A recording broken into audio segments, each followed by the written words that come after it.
Hello, everyone. Welcome back to the second day of this VCS Spring Split Super Week. With me are still Rebel and Mabinogi. We have not left our seats since we went offline yesterday, and I'm pretty sure. Well, Rebel's actually got a change of share, and so does Mabi. So, how are we feeling today, Rebel? Hope you I got some glued to a rest. chair, but it's got wheels, so I get to move around. Yeah, I Okay. tried to get some rest as well. This first series is a lot better than what we saw in our first series yesterday, thankfully. So we at least get to wake up with a much better one, which is Saigon Buffalo versus Flash. So that should be the prime exciting. Again, Flash is still competing alongside BTS to make sure they stay out of relegation, Mm-hmm. make sure to keep themselves relatively safe. Saigon might be in competition for that number 2 spot, especially since Cerberus lost yesterday against Gam. They're within striking distance potentially to be able to take that number 2 spot away from Cerberus and grab that early playoff bye. So that'd be nice. I'm actually not quite sure if Saigon can actually make it with the game score. Wait, they can't. Yeah, okay, I get. Yeah, all right. My brain Yeah. is not working. We'll actually just throw over to the standings real quick so we can actually see what Rebel's talking about. Fixed my mic so you can hear me now. Um, Overall, not much has changed. Gam has actually locked from yesterday, so that's fun. Always fun to have Gam Esports, and I apologize for the lightning and thunder that you just heard and saw a couple seconds ago. It's raining very heavily here. Yeah. We're definitely seeing there are two more series left for Saigon to play, whereas there's only one left for Cerberus. So if they can pick up their 2 wins, they should be able to claw their way at least into a point where Cerberus has to win their final series and to at least contend for that top spot. It's going to be a little bit rough in terms of contesting that game score. And so Saigon's really hoping Cerberus will lose out their next series. I'm not actually 100% sure. I think they're up against SPTC, so might be a bit of a struggle for Saigon Buffalo to clinch that second place, but it's within the realms of realism. They are Sure. against Luxury. Yeah. Yes, they're against Luxury tomorrow. And Buffalo. I'm sure Buffalo. we'll get to predictions Yeah. at some point. And I think in predictions, I don't think it's unreasonable for any of us to say that Saigon should probably 2-0 both of these games against two of our bottom teams. So at minimum game scores matched, if Cerberus ends up losing their series, then that does mean that Saigon's going to take it. So I think that's pretty important for Saigon. So the only thing they can do is just win out the remainder of the split against teams that they definitely should be winning against. Try not to give away too many strats for playoffs. I think Saigon should have this in the bag. It's more so, it feels like SBTC versus Cerberus is more the decider of who gets that seeding. So for Saigon, I wouldn't worry about it too heavily right now. Yeah, just based on how Rebel's talking about, I'll throw up predictions right now. You can actually see that we actually all have Saigon Buffalo 2-0 against Flash. Obviously, we have, certain things that we have to address with Flash, but I think it's very, cohesive across the board. 2-0 for Saigon Buffalo. Maybe I'll throw over to Mabi, so you can talk a little bit about your rationale. I think it's going to be the same across the board. I think even without the whole situation that we have, that is going to be a big factor into dragging Flash down. And that is DivKid has been banned for a series, so Stark is most likely stepping into that AD carry position, off-rolling yet again. The man just wants to retire. Let the man retire. But even without that, it still seems very likely that it should be a Buffalo series. They are one of the best early games teams. So Flash is generally down at the bottom. A lot of their stats are influenced by just how bad the early part of their split was. But they are still like 7th in gold at 15th. They're 8th in first turret. They just have a really, really scuffed early game that they can't. And that is where Buffalo should be able to get a big advantage and then snowball through to victory. Yeah, but let's not listen to us. I know that we have a very, very special expert on the desk today that every day has, somehow gotten to join us to predict who's gonna win between SGB and Flash. So I'm just gonna throw that to that real quick. For our first series tonight, I've decided to go to someone much smarter than either of our analysts. It's the prediction master, Rakan. What do you think, Rakan? Who's going to take the win in our first series between Flash and Saigon Buffalo? Let's find out what he thinks. Well, that's a pretty solid answer, I think. It'll be the Buffalo taking it. Well, you heard it here first. Saigon Buffalo is gonna pick up the wing. Thank you, Rakan, for that. Brilliant insight. I Yeah. also want to talk about just a little bit of a sneak peek behind the scenes. How smart this bird is. When the first take of that was happening, Everyday asked him, "Who's going to win, Flash or Cerberus?" They're obviously not playing. Rakan just stood in the middle and looked at him, like, Ooh. "What do you want me to do?" No, they're not playing. So they had to refilm, and then he made his pick straight to the Buffaloes. It's a 5-hit bird. Isn't Why isn't he on the Isn't- desk? Actually, he just can replace me. Just do my job. isn't this the same bird that almost got crushed by boxes because it wanted to go in a box yesterday? I don't think we're allowed to say that. It's classified information. Rebel. I'm ruining everyday's narrative. I'm sorry. Do not Yeah. undermine our broadcast. My bad. All right. Well, I think if not for the changes that we are seeing in the Flash roster today, we would want to talk a little bit about the AD carry pool. But right now, I think what's important, the second tier lane that we should talk about is of course the mid lane. So we have some graphics prepared. I'm just gonna let you guys riff about it. Mabi, you've got a Pake, so good luck making the case for him. Pake. Wonderful, brilliant, great control mage player. Absolutely garbage in the stats category. Look at this matchup. Beautiful KDA at 8th. Beautiful gold difference at 8th. Kill participation 10th among mid laners. There are 8 teams. He is Yeah. below his own replacement for about a week, Stark, in kill participation. And And Yoshino. Yeah, and Yoshino. And Yoshino. Because we're counting Yoshino as No, a we're not mid-laner. counting Yoshino. When I made that graphic, I actually excluded Yoshino. So if you put Yoshino in, he's He's actually 11th. 11th. He's Yes. 11th. Oh, fantastic. No, I forget, he's also counting Petland, who played one series. Petland played more than one series. He's got like 5 games, hasn't he? I don't know. He That was Ruby.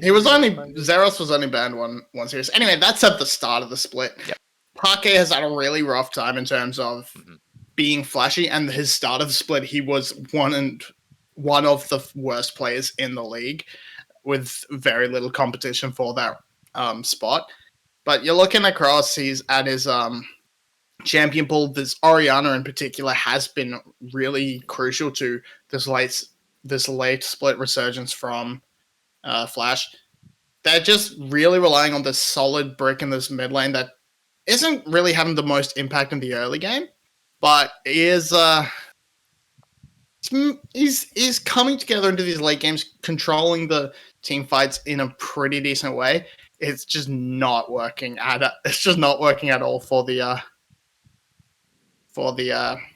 stats department, and he's going to have a rough time up against his counterpart. Yeah, just before I quickly throw some time over to you, Rebel, I just want to point out that, when we look at the games that Flash has been playing, even in their losses, it hasn't always been Pake. So like you say, Rock in the mid lane, it's never really been inting. His Orianna has been great. And, I just want to see more coming out from this Flash mid laner. But Rebel, over to you. Let's have you take us through Froggy. You picked no one better to talk about Froggy. I was Yikes. actually the one who recommended we take a look at these two mid laners for exactly the reason that Mabi was pointing to, which is just a stylistic difference between these two. Where Pake, he'll sit in lane, he'll play control mages, he'll wait for team fighting. That's like the rock that Flash is built on, because they can't really do a lot else, unfortunately, given the way that they've been able to play this split. And on the side of Saigon, they're a team, I think, that's built on the foundation of Froggy and Hosmet and their ability to kind of control, on Hosmet's side, team fights, but in Froggy's case, attacking lanes all the time, being able to break him out of mid and attack top and bot lane. And then these superstar rookies that have come out, we talked about Taki, who was player of the week last week. That's really impressive. He had some great performances. You got Bean J, who's actually throwing up some banger matches in the jungle role, another jungler that came out and has actually turned into something special. Ariety even has been very, very good this split and developed into something special. But a lot of what happened at the beginning of the split for this Saigon roster, which is not the highest expectation when we came out, came down to them figuring out how to turn Froggy from a champion or from a player that looked a lot more like Pake in previous splits, without even the CS to back up with like Pake, into somebody who can actually make an effect across the map. And that's been the most important part of the development from Saigon Buffalo, was getting Froggy to start playing for everybody else, because there's no way he's winning for himself. And I think that's phenomenal. All right, we do have a draft that we should jump in a second here.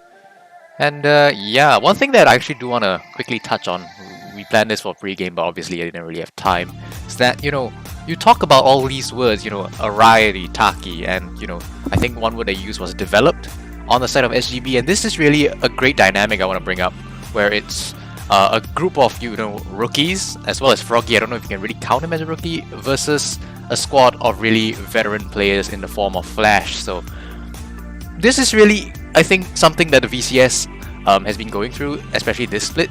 The resurgence of some of these veterans against the new blood that's coming into the league as a whole, and it's really fascinating to watch.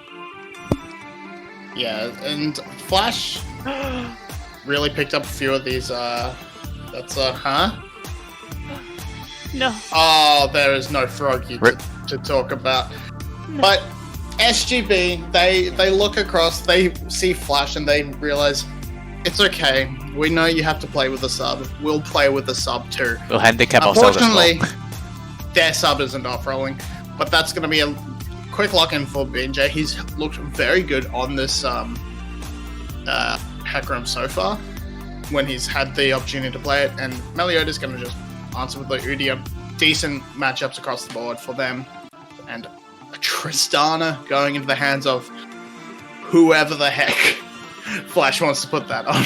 Maybe their coach is in, we don't actually know. It could be Stark, it could be someone else.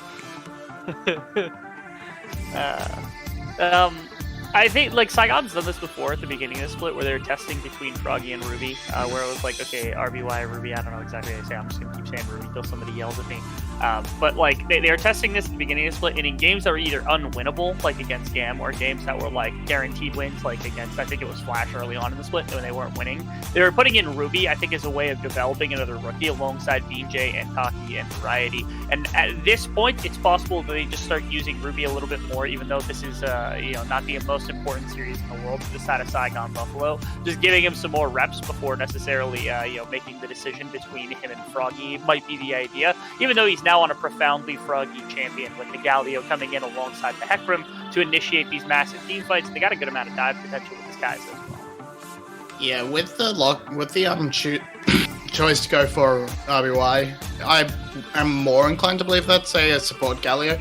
The option is, of course, still there. The main reason they sort of bring him in is to play champs like the Zoe, like the sort of big team fight mages that shores up one of their late game weaknesses. We saw her up against Garm. They were able to take off that game because they brought RBY, and he did a little bit better in those late game team fights than Froggy did, and the rest of the map was just able to carry the early game without the Frog.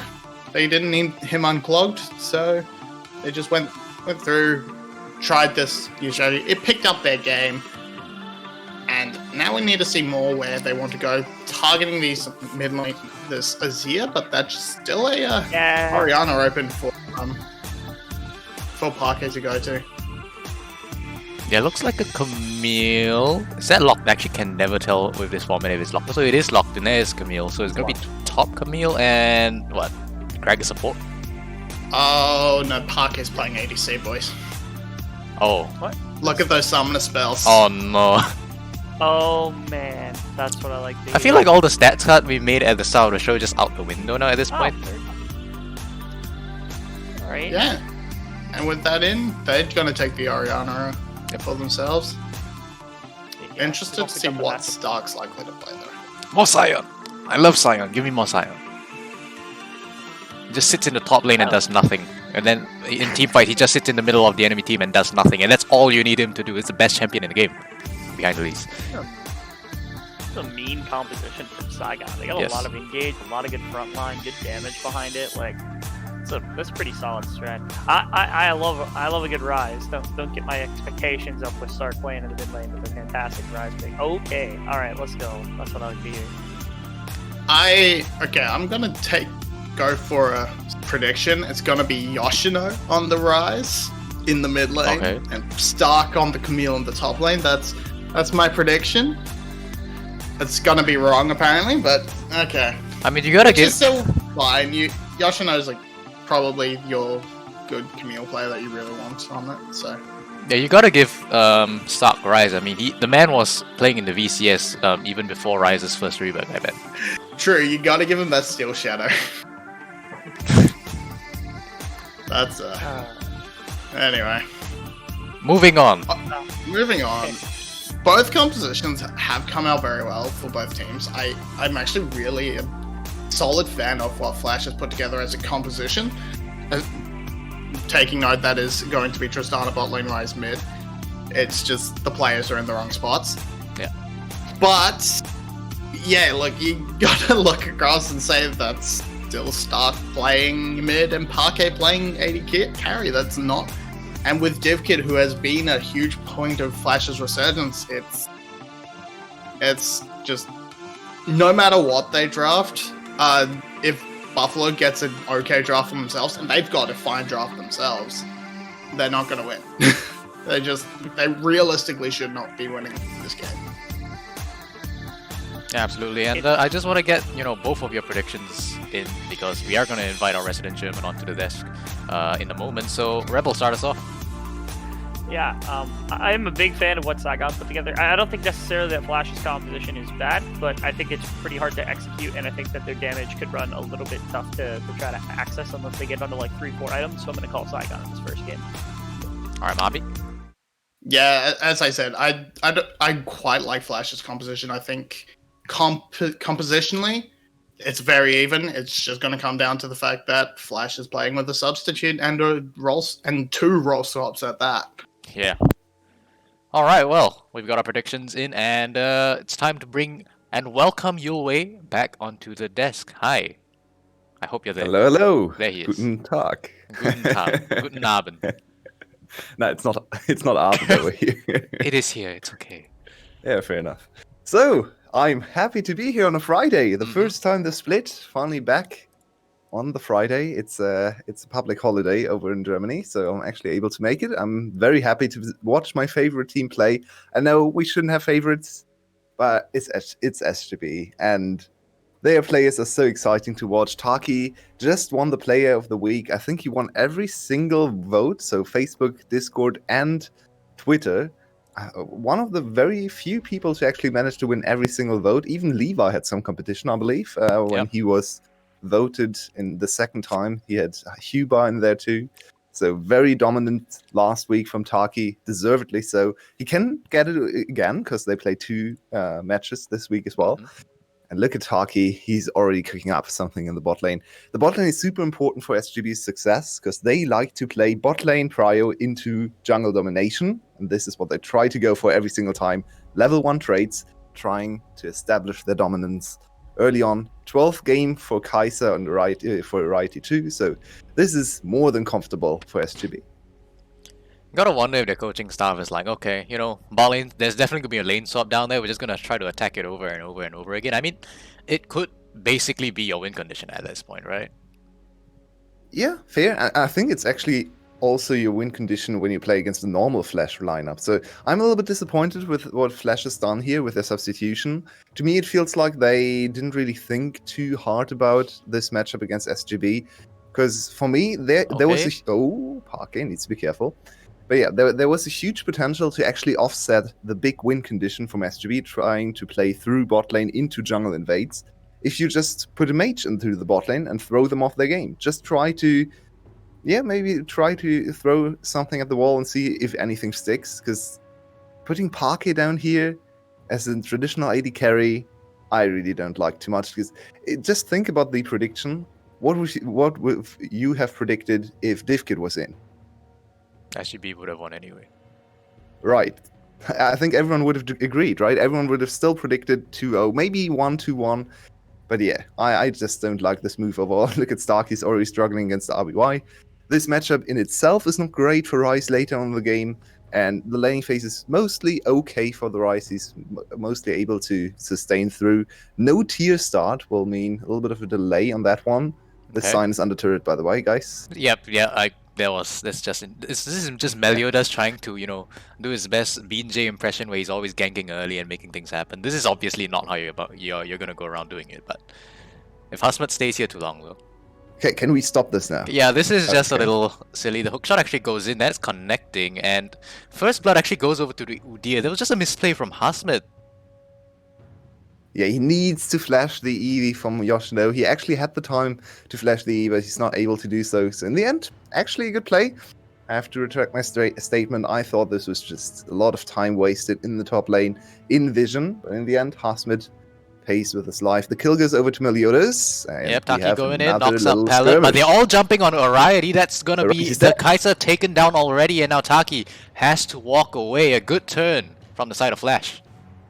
That is one of the few risks of running this support Galio. If you go in, you don't have these defensive tools you usually have to prevent these kind of engages from happening. So not the greatest decision from SGB's bot lane to go into the wave 2. They try to offset the wave, maybe go for a little bit of a cheater reset there. If they kill or if they push them off the wave, they can freeze even on the turret. As you can see, the wave very much in favor of Flash. And Taki, he tries to engage, but only hits Palette. The W is gone, so now this Galio doesn't do anything, and immediately Flash strikes. Probably good shot calling from Palette, who knows exactly the windows of when and where to fight in the bot lane. This is one of our featured matchups, Taki into Palette, the old support king against the new support king, you could say. Oh boy, they're Oh no, back here to Hasmet. top lane, revisiting Hasmet once again. I feel like he's overextending a lot today, as he does take down once again. It's just going to be a he have textbook W? dive. Nope. Once again, he does not have W. He does get taken down, and suddenly Flash is already 3-0 up in the early game. Flash with a great start. This is not supposed to happen. Saigon Buffalo, such a good early game team. I like this Flash from Palette, the old Buffalo icon, because of course he went to Worlds with them. Mhm. But this is a 2-0 Meliodas now, top lane in very dire straits for Hasmid. He doesn't even know where to go. The wave was pushing against him, so he had to overextend for the wave. Very good punish, very good read from Meliodas. He's the first one to level 6 on the whole map. And BJ so far inactive, not able to make one of the strongest champions in the game count. Yeah, absolutely the case, and it seems we are actually going time to get now, some ganks in the bot lane. BJ is finally doing something on the map, and Pake is very low. That's going to be a kill given over to Oriety already. Taki under tower has to walk away. Meliodas is here trying to answer. He gets knocked up, and he gets forced away. A good answer coming in from SGB. More of the same, please. Very nicely done from BJ. Completely catching Parquet off guard. He even tried to flash away, but to no avail. Now the flash is gone. This might be a repeat gang setup. Ooh, BJ needs to be careful though. Meliodas is so much more tanky. This but it's is a bread 3v2. and butter SGB play. Bot lane domination into jungle invades. Can they steal this one away? Meliodas? Taunt Not quite. for Meliodas. Okay, Taki has to walk away here. He actually his he's dead. jump actually gets cancelled, and he gets taken down by Meliodas. A good answer from the side of Flash. Very tempered aggression. Now they're 4-1. Yeah, and SGB overstay their welcome. They didn't account for Parquet's very short death timer. Parquet already arriving back into the play, which meant they were outnumbered. And now this Udyr able, of course, to take the dragon away. It's in full vision, so they should be, they should know this is happening, but nothing they can do about it. As we have the Sepia Rift. There we go. Sepia Rift, who is our favorite Rift, isn't it? Yeah. Which dragon do you have to kill to get this one? Oh, well, it looks like the Infernal Dragon, right? I guess. I mean, it's not actually Oh, The and the 1960s dragon. the 1960 dragon. Okay, Yeah, true. and I've The got the color wrong scheme thing. is most close to the Mountain Drake, I'd say. So maybe that one will Sure. come up later. Where are the headsets? I'm confused. They're casting without headsets. I guess they have a mic. I don't know.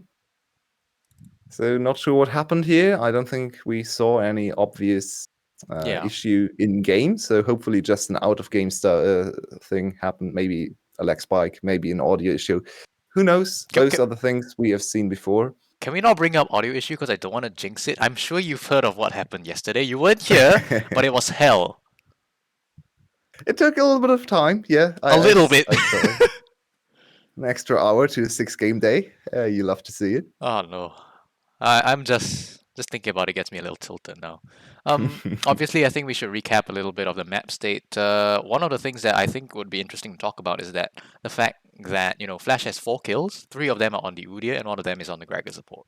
I think the Tristana is currently 0, 1, and 2, which, if you ask me, is not the ideal place that you want your ADC to be in. While I agree with that generally, if you also look or take into account the CS numbers, you see a very different picture there. Malyuda is very low on CS for Udyr, only 40 CS right now, while the enemy jungler is up to 60. So he is really trying to use his time to get his laners ahead. If you then take a look in the top lane CS department, of course we can't see it right now, but I kept it in mind. I believe Hasmid is down almost 25 CS to Yoshino. Yoshino sitting at 60, Hasmid at 35 or something. So there's a huge advantage building in the 1-1 in the top lane. So even though the Udyr has all the early kills, he's still really trying to accelerate his players on the other lanes. Bot lane, of course, now falling behind is not a great sign because, right, he's already projected to be the better player than Parky, right?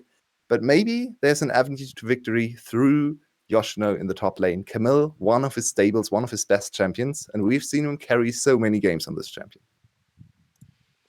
And that is absolutely the case. I'm still interested. Oh, we actually get a game back, so I'm just gonna click that button and get us back in. They actually do pick up the dragon on the side of Flash, and I've completely forgotten my point. So Yue, please bail me out. Yeah, so we can see the CS numbers now. BeanJ up to 70 CS at 8 minutes in the jungle position. That is a lot. That is one power farming Hecarim. Not usually the style BeanJ likes to go for. We have seen SGB deviate a little bit and try new styles at the end of the season. Just cast your mind back to the game against Cerberus, right? Where they suddenly went all poke, all long-range team fighting. In the end, didn't pay out for them. They looked super good for 40 minutes and then pretty bad for 5 minutes, which cost them the win in the end. But I really like to see this from a rookie team. Try to broaden their knowledge, try to adapt new styles and get more into your playbook, because you need that to beat Cerberus and Garm. So right now, we see the BeanJ late game approach, trying to carry through the jungle position once again. Top lane is stabilized a little bit. Hasmid will have his flashback available, so I don't really expect him to fall prey to another gank attempt there.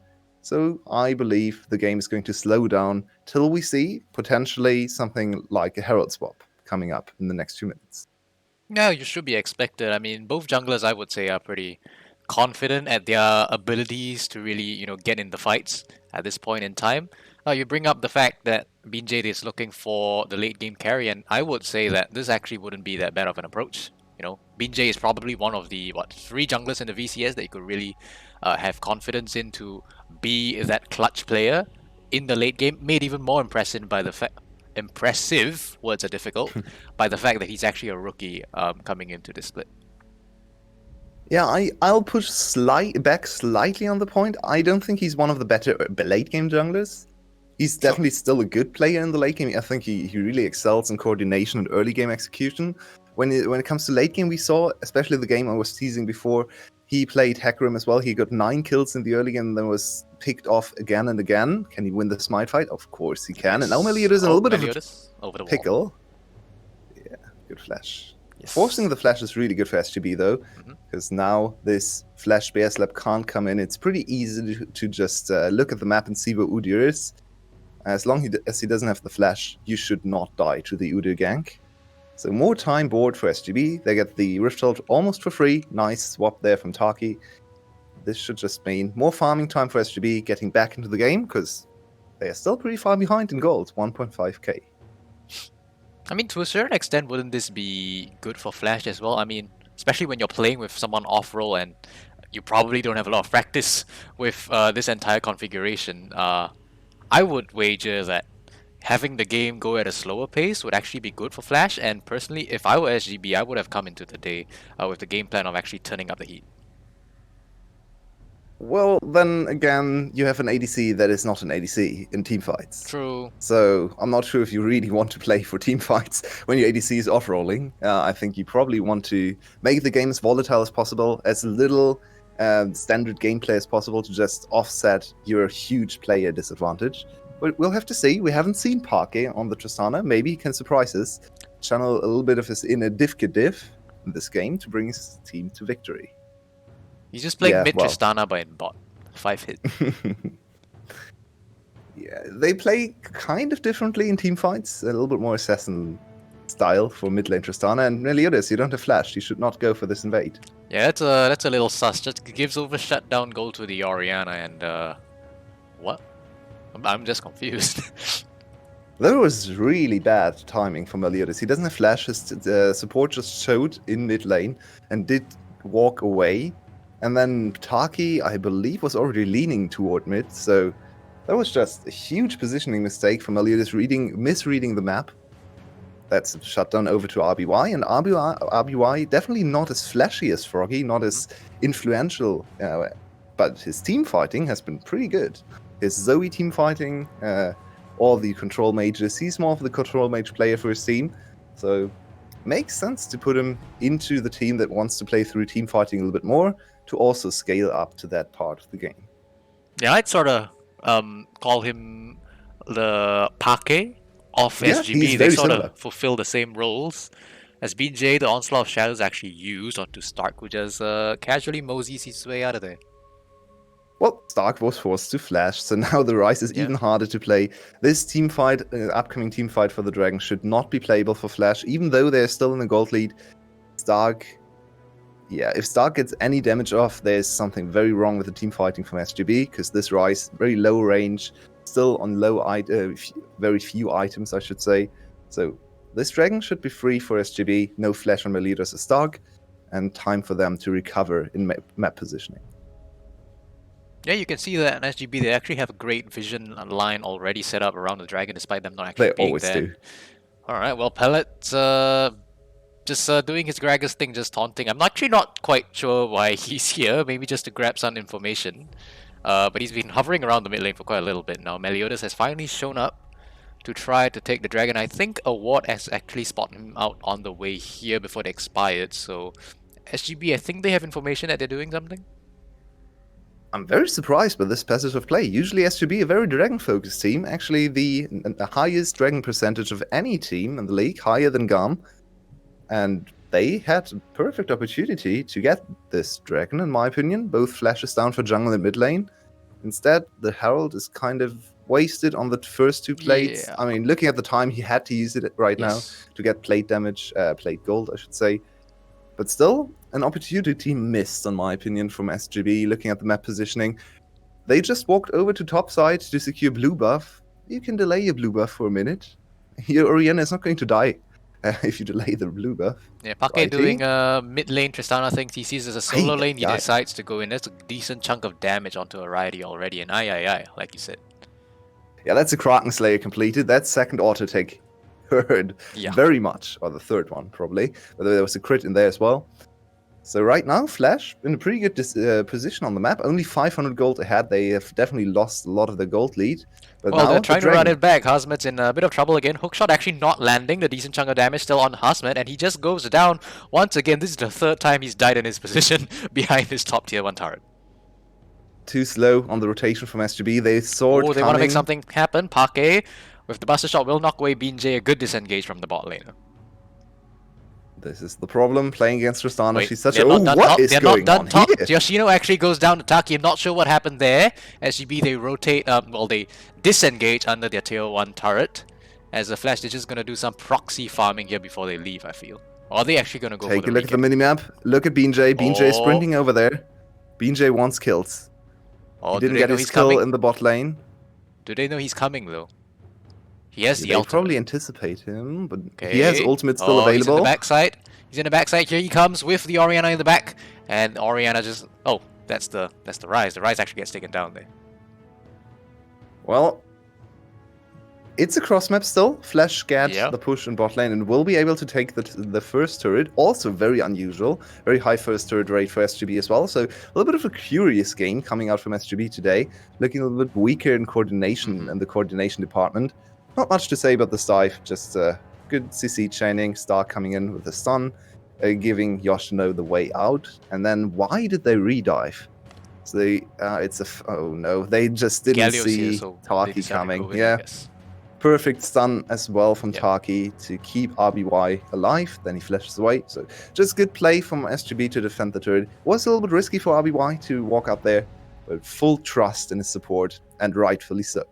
Yeah, it's just overextension from Flash. I don't think they ever saw the Hecarim coming, and if they did, it wasn't properly communicated. So Hecarim just goes in the back. This Rice skin looks too much like Orianna with the whites. Got me confused, and he gets taken down. Oh, Another turret going down. Flash really dominating the tower game. yeah, Husman They need knocks to be up both the careful. teleport coming in, Yoshino hook shot to get out, and Beanjay is here. Meliodas is in a little bit of trouble, but Good he's just gonna sign. run away. And SGB, they don't want to take this any further. Yeah, one little mechanical thing I want to point out here. Again and again now, Beanjay has been denied the E knockback. So he's always trying to walk past the enemy and then knock him back into the team. He tried that with Parky in the bot lane. He tried it now again with Meliodas, and every single time... Husman, what? Okay. I feel like SGB just isn't entirely here, but yeah, please continue your point.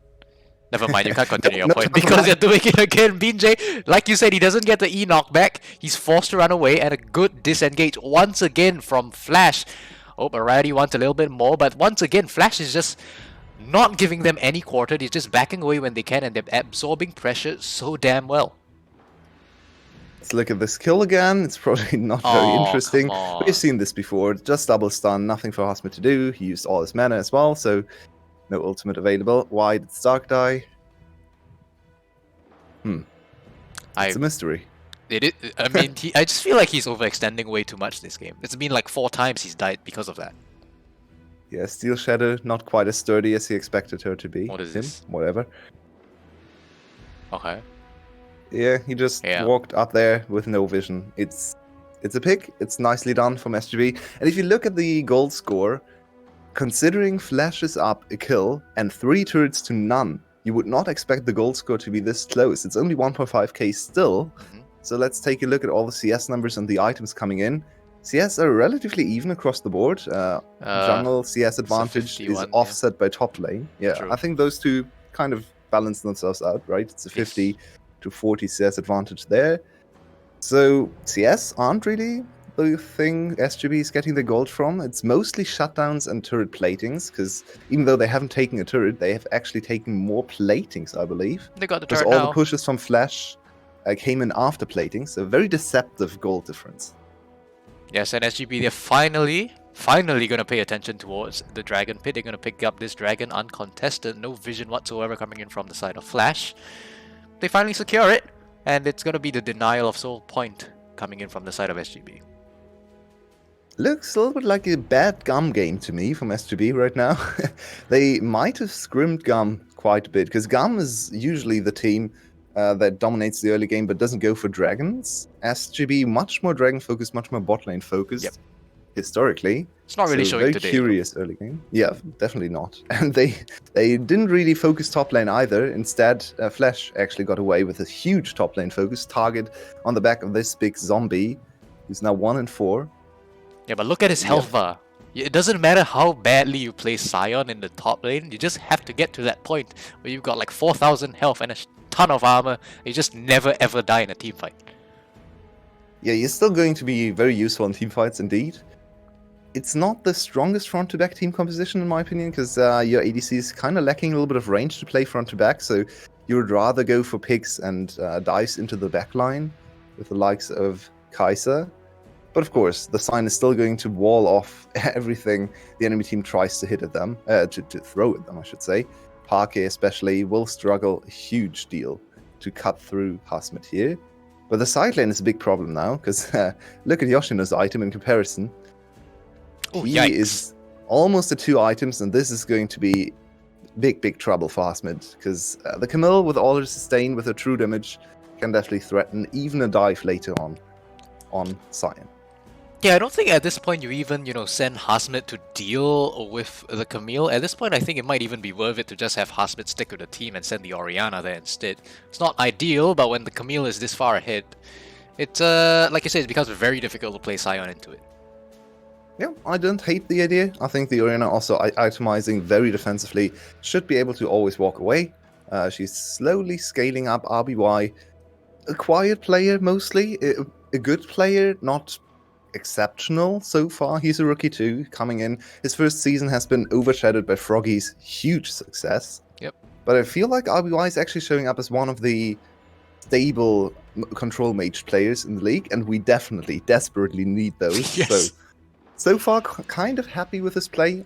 This game hasn't been about him, but he can really be the star of the show later on if he's able to deny Meliodas, Stark, and even Parker entry into the team fight with a good Orianna ults, very good ball placement. That's all on him. So we might see a little bit of a shift in style for SGB again in this game towards late game team fighting, trying to emulate Cerberus once again. Yeah, they're actually starting up the Baron here. I'm sure if it's a bit of a damage check or if they're actually going to try to finish it off. On the side of Flash, we are seeing the answers. BJ's in the back. He's not actually spotted out. I'm not sure if the ward actually has vision of him. But a TP the coming TP in is from Flash, pretty they really late. want to fight this. This might be too late. Yes, Galio in the backside will knock up Meliodas. He's actually going to sacrifice his life, but the rest of SGB, they disengage. And they make off like bandits with the Baron. That is not allowed, Flash. Flash, you have to react in time. You can't just stare at them and say, yeah, I don't believe you. This is a bluff. This is a bluff. And then at 2k HP on the Baron, they realize, well, wait a second. It's not a bluff. They actually are taking the Baron. Okay, might be dead BJ again. not respecting Flash after the reset, just walking into that bush saying, there's no way they could be here, just instantly gets taken down. And that's another Baron taken away from SGB. Yeah, cool little creative play to get back onto the map for Flash. I really like those. And this denies the first minute of Baron successfully. What in the Alrighty, world? They're what just did getting you caught out do? left, right, and center. The Galio heroic entrance will come in. Meliodas will get knocked up, but nothing's going to come of it. The Sion, a very big meatball in the backline, will try to tank up as long as he can. Yoshino getting knocked up. Shockwave comes through. That's a shutdown onto the Camille. It goes over to the Galio. It's not really where you want the goal to be. But overall, I think that's a team fight win on the side of SGB. Well, it's one kill back to them, and they deny the chase and deny losing all the Baron buffs, but still a very questionable passage of play for SGB after taking the Baron. The Baron was super risky, but they were willing to commit to it. They executed it well, but afterwards, what did Ariety do there? You have to know that the Tristana can always jump on top of you. Palat has so much engaged too. Look at his itemization. He went for the speedy Gragas. Very squishy, but very speedy, and has a lot of engage range. So Ariety, a little bit foolish there. Gives over another Baron. Now look at the Baron timer. Only 1 minute left. I don't think they can even get one turret as they turn their attention to the Dragon. And Baron, while it is a decent buff when it comes to 5v5 team fighting, it's not the strongest. So you don't really take the Baron just to 5v5ing afterwards. In the end, the Baron kind of muted. Doesn't Kind really of do wasted, much. yeah. I will say that you have to begin respecting both ADCs at this point, because we are reaching that point where both of these champions come online. And when I see this Tristana going in like a madman, I feel like this is a symptom of playing mid Tristana where you're more willing to go in. And I think maybe Ariaty's just not expecting that. He's an ADC. He's not gonna come in. What's Well, who's going gonna on go over in there? is BJ with the onslaught of shadows onto Parke. Goes golden but gets shut down. The Tristana this time not respecting the enemy team. I thought she was safe. No flash for Parky. Oh, Pallet, why are you there, man? Why are you BJ there? is just gonna jump on him, and it's gonna be a matter Stark, of time you before should it's not taken follow down. up, That's a Stark. wasted Run away. shockwave. Not sure why he used it, but it does get used. Now a dragon is probably gonna go over to the side of SGB, further denying the soul point to Flash. And we see glimpses of what Flash could be as a team, right? Yeah. Very strong early game, very good gangs from Meliodas, and it looks like they're one step away from actually being a good team, but it's still such a huge step to take.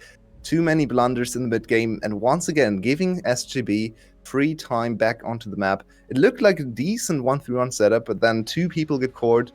It's 2 free kills over to them. Now both kills went over to Binja, I believe, so he's pretty strong. Oh no, one for RBY? I don't remember. Whatever. Kills to very important members, and another dragon. So they're going to get tankier and tankier. Hasmid offsets his disadvantage with the second Mountain Drake, because he basically gets another armor item for free. So even though he's very far behind, even in experience still, You know, this is just very strange to watch for me because, you know, when we look at these two teams, SGB has always been, you know, the team that's good in the early game, and I've really liked watching Flash in the mid game during their resurgence. But right now it looks like it's being swapped, where SGB has really felt uncoordinated in the early game, and Flash right now in the mid game, it feels like they're faltering a bit, like you alluded to earlier. yeah, re-watching the game as SGB coach, you definitely have to fault the veteran over in the top lane. That was a very bad early game from Hasmid, and it put them in such a huge hole because both solo laners now able to just put pressure on Hasmid all the time. This cuts the maps so much shorter, and the action radius for SGB is so much smaller than it should be at this stage of the game, just because their Sion can only catch waves. He can't even go under turret against the likes of Yoshino, maybe even Stark, once Stark hits level 16. So this Sion is so weak, he can basically only teamfight, and it's hard to force teamfights. So SGB needs to find an answer to the 1-3-1 approach from the side of Flash. And I feel like a better team than Flash could have been at inhibitors right now, but too many small mistakes, too many times where they had to reset afterwards. And they're slowly progressing their push, but it might be a little bit too slow. You know, I have to wonder, you know, whether or not a Flash with Div Kit could be inhibitors at this point. I mean, they'd obviously be better. I'm not sure by how much. But right now, we are seeing Flash being a little uncoordinated. We want to see some of these plays being tied up. And I'll be honest, if Div Kit was in this Flash roster, I would have predicted SGB 2-1. I thought Flash could actually get a game off of them. But right now, with this roster, I actually have SGB 2-0. Well, it's definitely an unusual game for SGB, but Oh now... boy, Oh, BJ, a what is very this? fast boy. He wants to go after Pake. The onslaught of shadows is there. Kaiser to follow up. Alrighty, will pick up this kill onto Pake. A very clean execution, just a drive-by from SGB. Wait, how did he get so much movement speed? That was No clue. insane.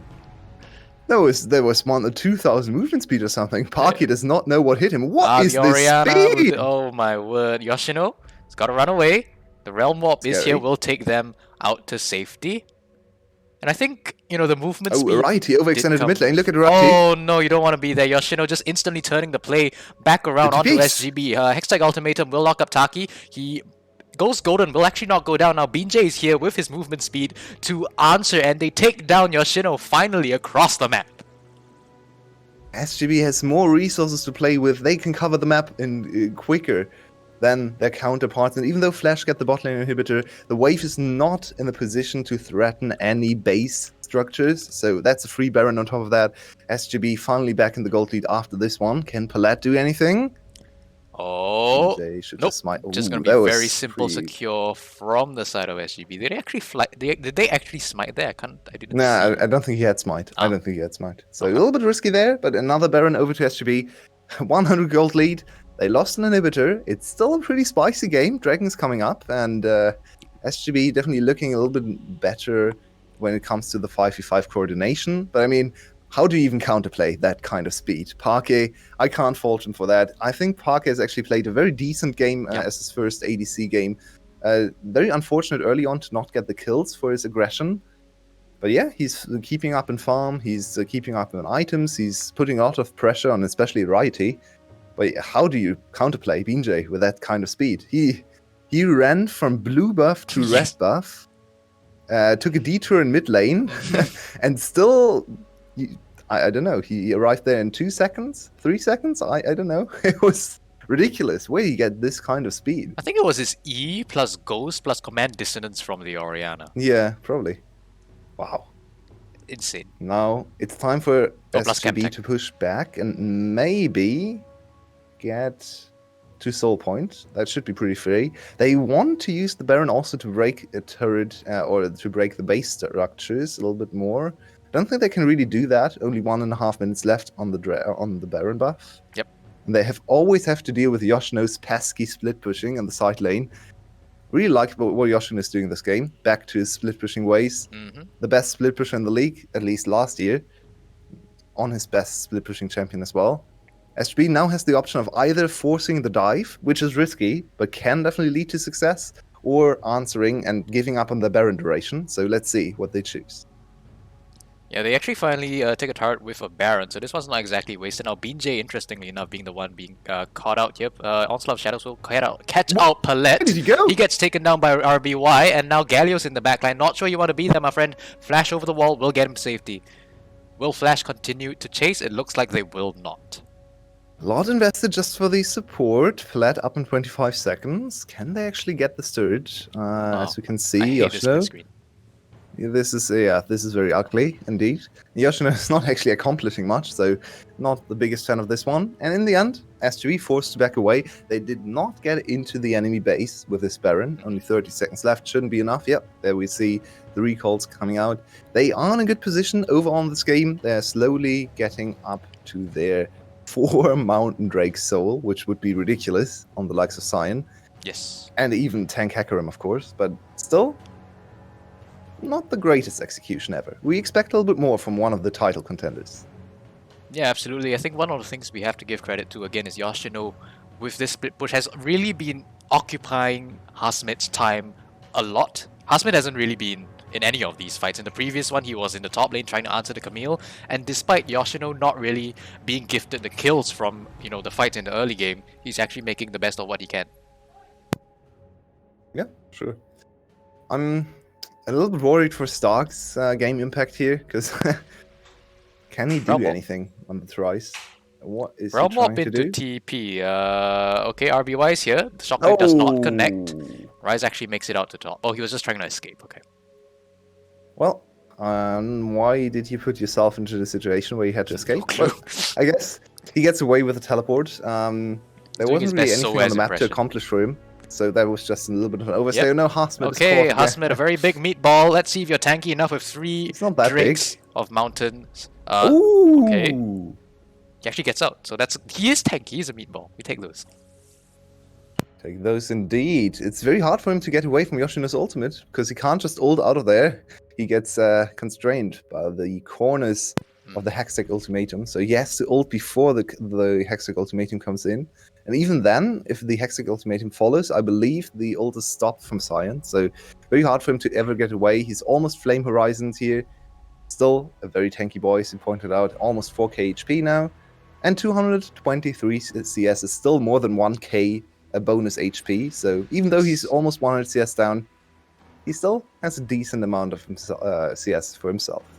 Yeah, and that was with the entirety of Flash focusing him down, right? Now imagine if he was in a team fight where he wasn't 1v5. You can't kill him because you don't focus the Sion, so I want to see that happen. SGB, please make that Actually happen. going for a pot here, they are really trying Now to they end the want to make game. it happen. Onslaught of Shadows comes out, will shut down the Rise. That kill goes over to Ariety, and now it's a 4v5. This turret is the next one to go down. Inhibitor should not be long as well. And SGB, they finally break into Flash's base. Said before, Hasmid buying the potion, even though he's behind in items. He wants to finish the game right here, right now. Can Flash do anything to There's no stop that? minions. For now.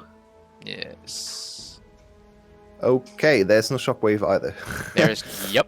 Meliodas is trying to make something happen, try to get a little something back. But look at the front line coming through from SGB, and this is how good they are when they are in a teamfight situation. There's no way you can get in on them because they're so damn tanky. Okay, he has no ultimate. No, stun Okay, doesn't land. the cast, Oh, okay, no! he actually knocks Fillette back, and now Meliodas is here to answer. The first kill goes over to the Gragas onto the Hecarim. Hextech Ultimatum will shut down Ariety, and Flash, they're finally making something happen. They're taking something back. time. Yoshino's trying to get an RBY. Pake slays Taki. Now Hasmid, they're just ignoring him. They want the Orianna, and I think they're gonna get him. The explosive cask and the explosive charge will not do enough. Hasmid gets taken down in the backline, and Orianna equalizes with the Gragas kill. Wait, where's she TVing to? What are you doing? Orianna, what? No! RBY, no! What did you just do? That was horrible. This could cost them the game, honestly. Look at the What? death timers. Yeah, there's 20 50 seconds on Ariety. seconds on the Orianna, don't now have a 20 wave. seconds on Ariety, like you said. Look at Stark. Stark Yeah, they brings just the wanna wave take in. everything they Stark wants to bring the wave in. Look at Stark there. It's not enough. That wave's going for the turret, but the bottom wave is Should be here. enough. They It want should be to enough to try to finish. end the game. 9 seconds on Ariety. Will they be able to do something? And RBY, that was such a massive throw. Flash, they strike first. in our second day of games here in Week 9 Super Week. Insane last team fight there. So many misplays. BJ out of position gets caught. Then Variety completely isolated against Yoshino. We've seen this so many times. Camille 1v1 late game into an AD carry, especially if it's someone like Kaiser. She needs to follow up. She can't just get away from Camille. And Camille two-shot her in the late game there. So Variety was dead. BJ was dead. Then everything just collapsed. Wow, SGB playing one of their worst games in weeks, and Flash, without an AD carry, punished them. Yeah, they overstayed, and then I can't even begin to tell you what that TP was from Oriana. I mean, Yeah. you get the kill on the Greg, it's just back and reset. That TP was... Yeah, she just didn't look at her own HP bar. Yeah. She thought, okay, there's a TP coming in. I need to go there too now to defend, to push away the minions. But yeah, you can't do that with 200 HP against Camille. She's just going to eat you alive.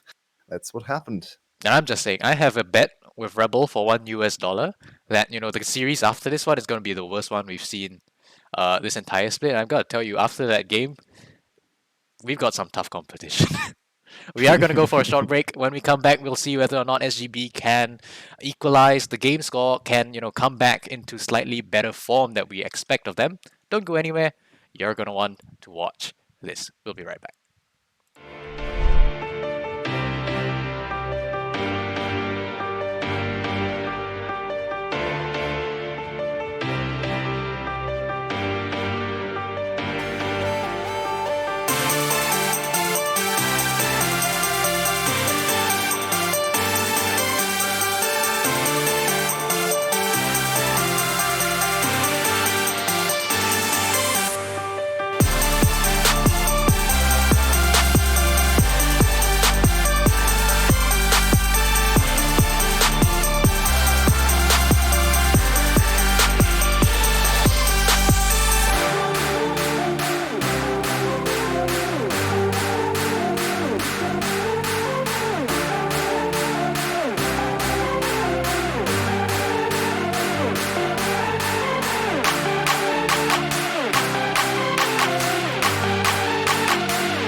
What you gonna do now?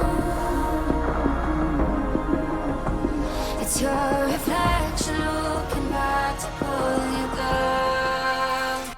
So are you gonna die today or make it out alive? You gotta conquer the monster in your head and then you'll fly, fly, Phoenix fly. It's time for a new empire. Go bury your demons and tear down the ceiling. Phoenix fly. And now you're playing with matches. Come out of the ashes underneath you. A million voices in the crowd. They're screaming, stop now. Well, let them swallow the pride. You're turning the tide to true believers. Got them in the palm of your hand. You're playing God now. What you gonna do now? It's your reflection looking back to pull you down. So are you gonna die today or make it out alive? You gotta conquer the monster in your head and then you'll fly, fly, Phoenix fly. It's time for a new empire. Go bury your demons and tear down the ceiling. Phoenix fly. What you gonna do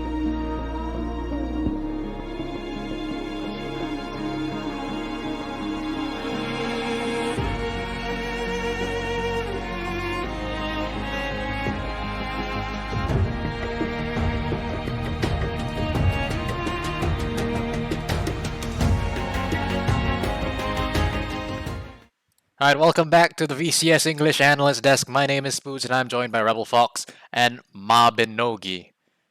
Man, I don't even know what to say after that last game. I guess my main question to you guys is, was that a game that Flash won or was it a game that SGB lost? Mabi, we'll start with you.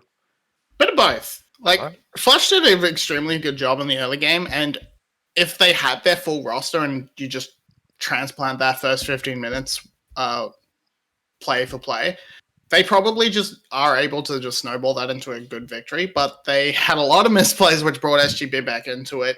And then, so SGB was coming in and scaling up, getting close to that win, and then they just took one of the worst team fights I've seen in this league for a while and completely lost the game off that one flip team fight. Yeah, I personally want to see like a huge step up from I think SGB. Flash, I think Yeah. they're playing as well as they can at this point with this roster. I would wager, maybe even a little better than if they had Div Kit. Yes, no, maybe. Rebel, I want to let you in. Any thoughts, any burning ideas you want to share off the back of that previous game?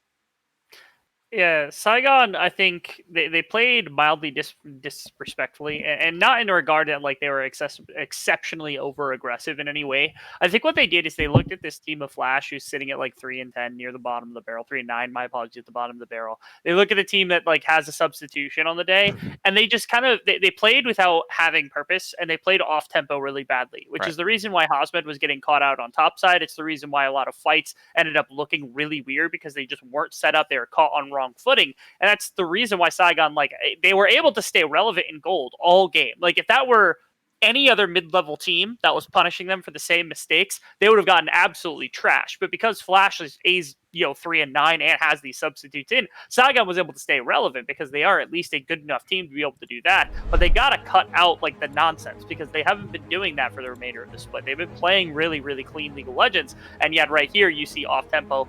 So just to summarize my whole point, Froggy, bring Froggy back, please. Bring Froggy back. Why? Like Ruby did Right. okay for the first 99% of that game. Ribbit. Froggy, Ribbit. Froggy. Ribbit. Yeah, I also think bringing in Froggy should give them a bit more of an opportunity to shore up their early game and make these plays and control the map, because Meliodas just ran over BJ in terms of impact in that first 15 minutes or so. He Yes. was down in farm, but he was making up for it by just farming Hosmed. So I will sort of point out that Froggy! Please. yes, please. I just want to point out that I feel like despite Meliodas really getting a really good start, he was 3-0. He didn't really translate that very well into the mid game. So that might be a place that SGB could try to attack because he hasn't really been that influential in the mid game, I feel. Froggy! There was never a doubt. Good.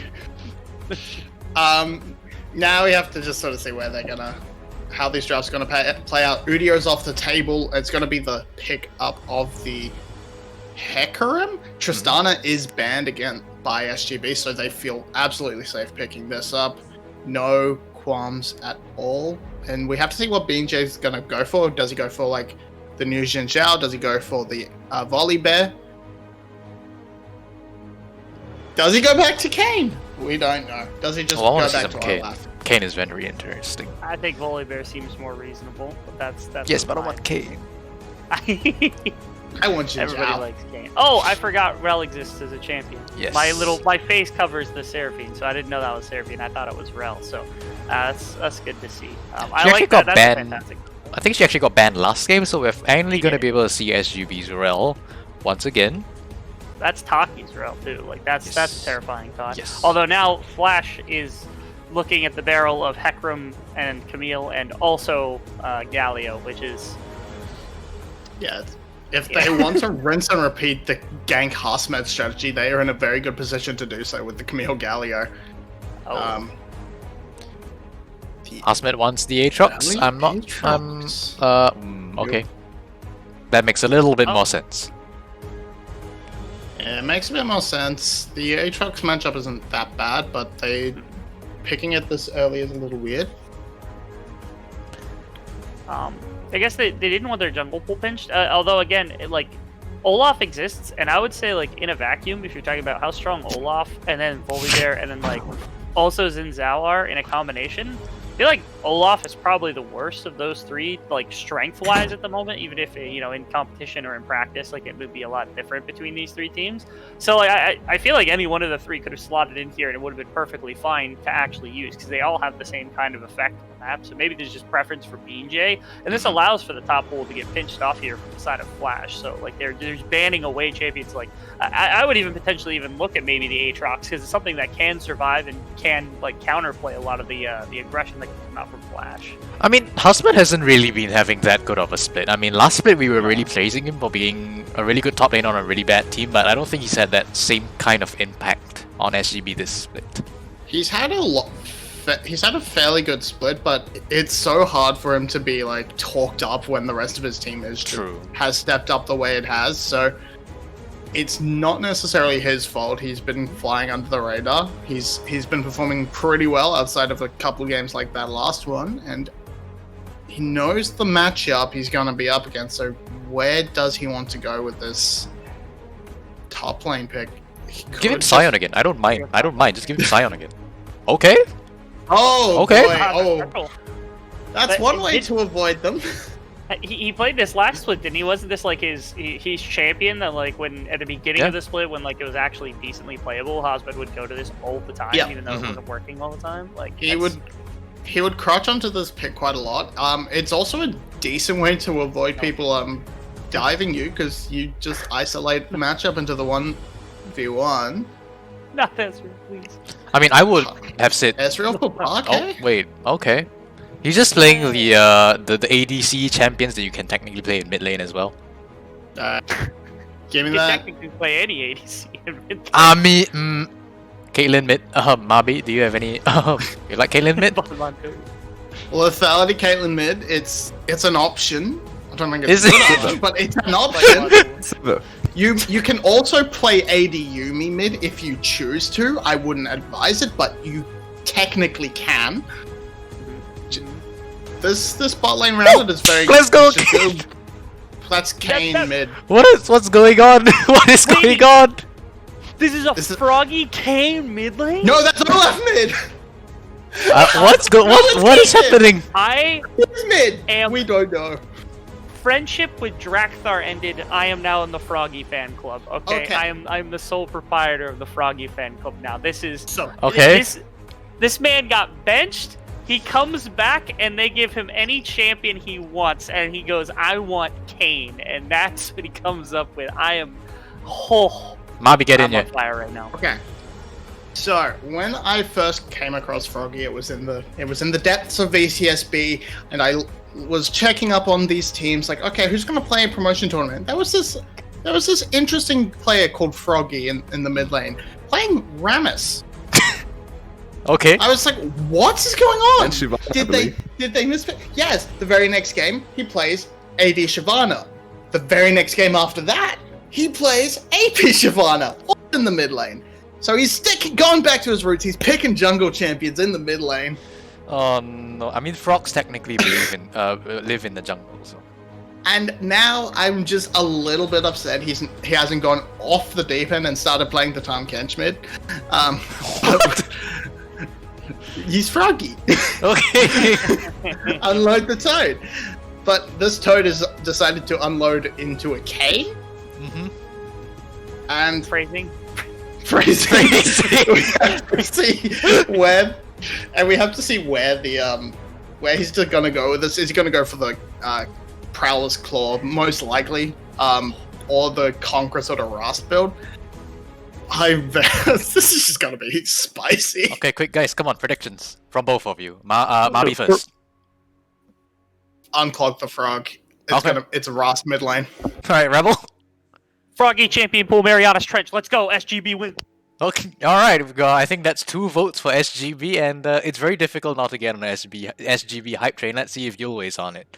Yulwei, I'm always on it. you're But I always have on. to, yeah, I think we definitely have to take a step back and say, well, SGB, we looked at the standings. They are locked for playoffs, They are. and this might not be the most serious series they have ever played, because well, we have a Mordekaiser on this patch when he gets buffed on the next one. Maybe Hasma just played a little bit of solo queue and felt great on the Mordekaiser.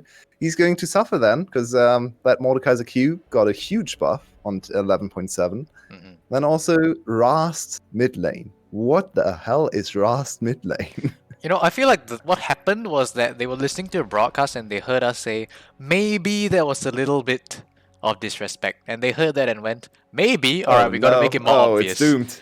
Oh, It's- no, no, ooh, no, Meliodas no. Meliodas and Binjay, they're in the jungle. Oh, Binjay's trying to get the kill. He flashes for it. Will the Axis connect? Yeah, One more. Meliodas dead. Come on. One more will be enough. Hesmed is here.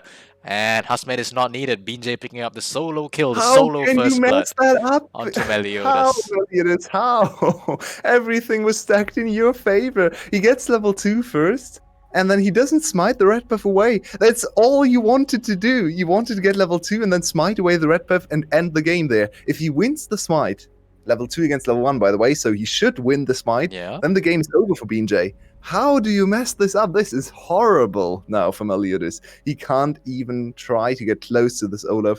BJ with an early kill. Frog, this is the tech. This is the What? tech. Just counter jungle all the time because the Q is busted against minions. So That's true. just counter jungle. So And I'm- yeah, go ahead. Sorry. No, I was just gonna say, it's not like leaving Stark alone in the mid lane is gonna do anything. It's just Galio. He's just there. He's gonna ult when there's a fight. That's all he's gonna do. So Froggy's So just I free believe to roam. Froggy actually wanted to go Blue Cane because I think Blue Cane is way better in lane Yep. than Rast. But he saw the mid lane matchup and went, okay, I can only get blue red orbs, so let's just go Rast. I remember one mid lane Cane game. As we Oh, have to no. actually watch this back, I don't want to. I don't want to either. Look at Meliodas. How do you Smite it. mess this You mind can up? see it. What? Smite! Smite! Oh. Ah! What is this? I Why think- didn't he smite? And I think what happened there was that when he was just turning around and around, he was just out of range of smite. So he thought he smited, but he came into range and he didn't press it again. Report jungle. It's all jungle gap. Get him out! What was that? That was just so bad. What in the Well, world? happens. Let's see how if and how he can recover. He had a very good early game in the last game.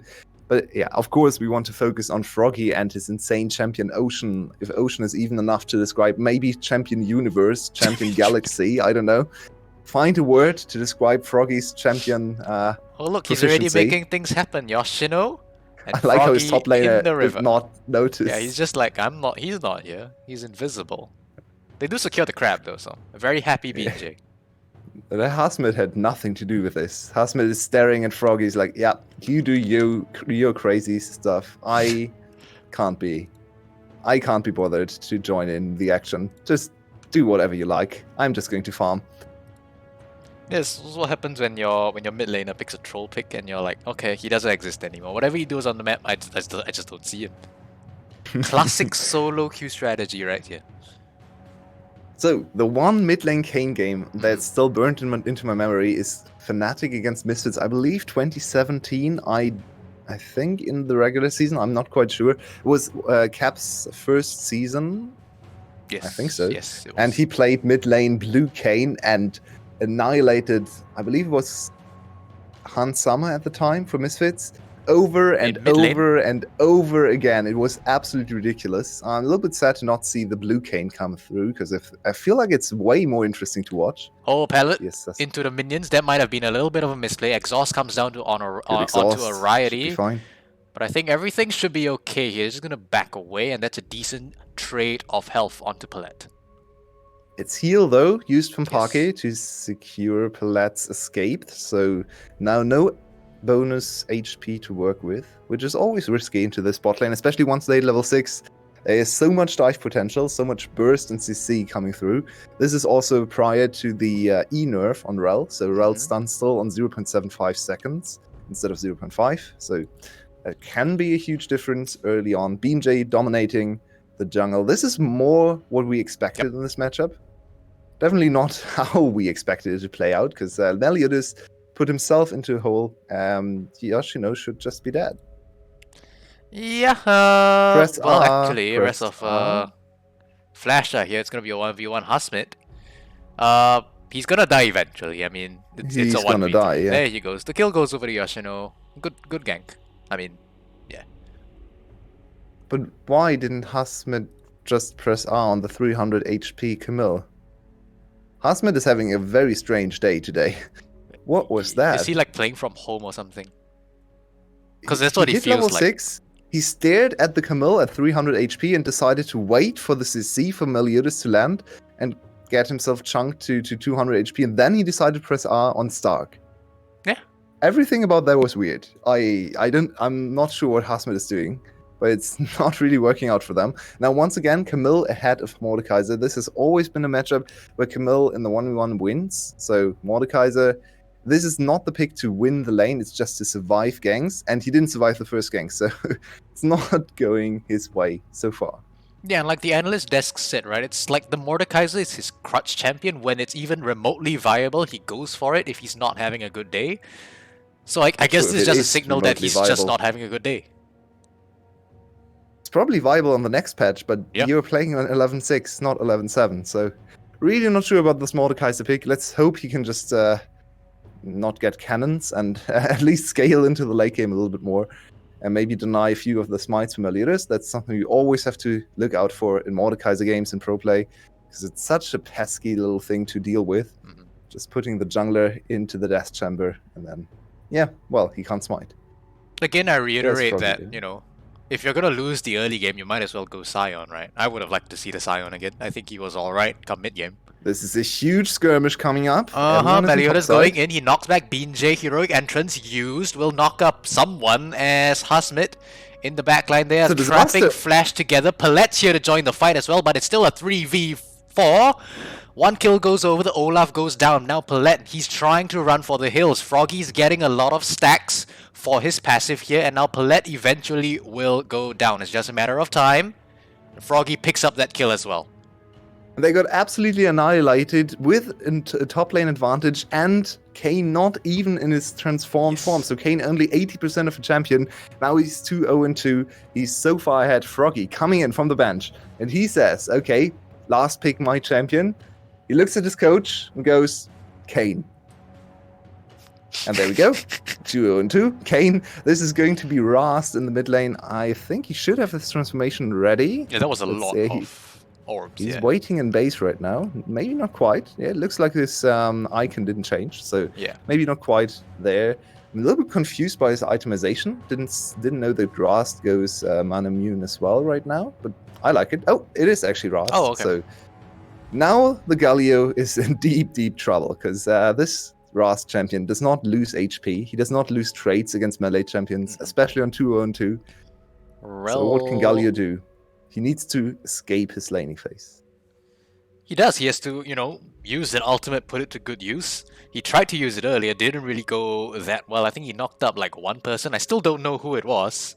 And I think they got the kill, so it's something, but it has to be a lot more. I would love to have another look at the top lane fight, because there were Yes. a plethora of mistakes from Flash, especially when it comes to positioning, and actually taking the fight in the first place was a very bad decision.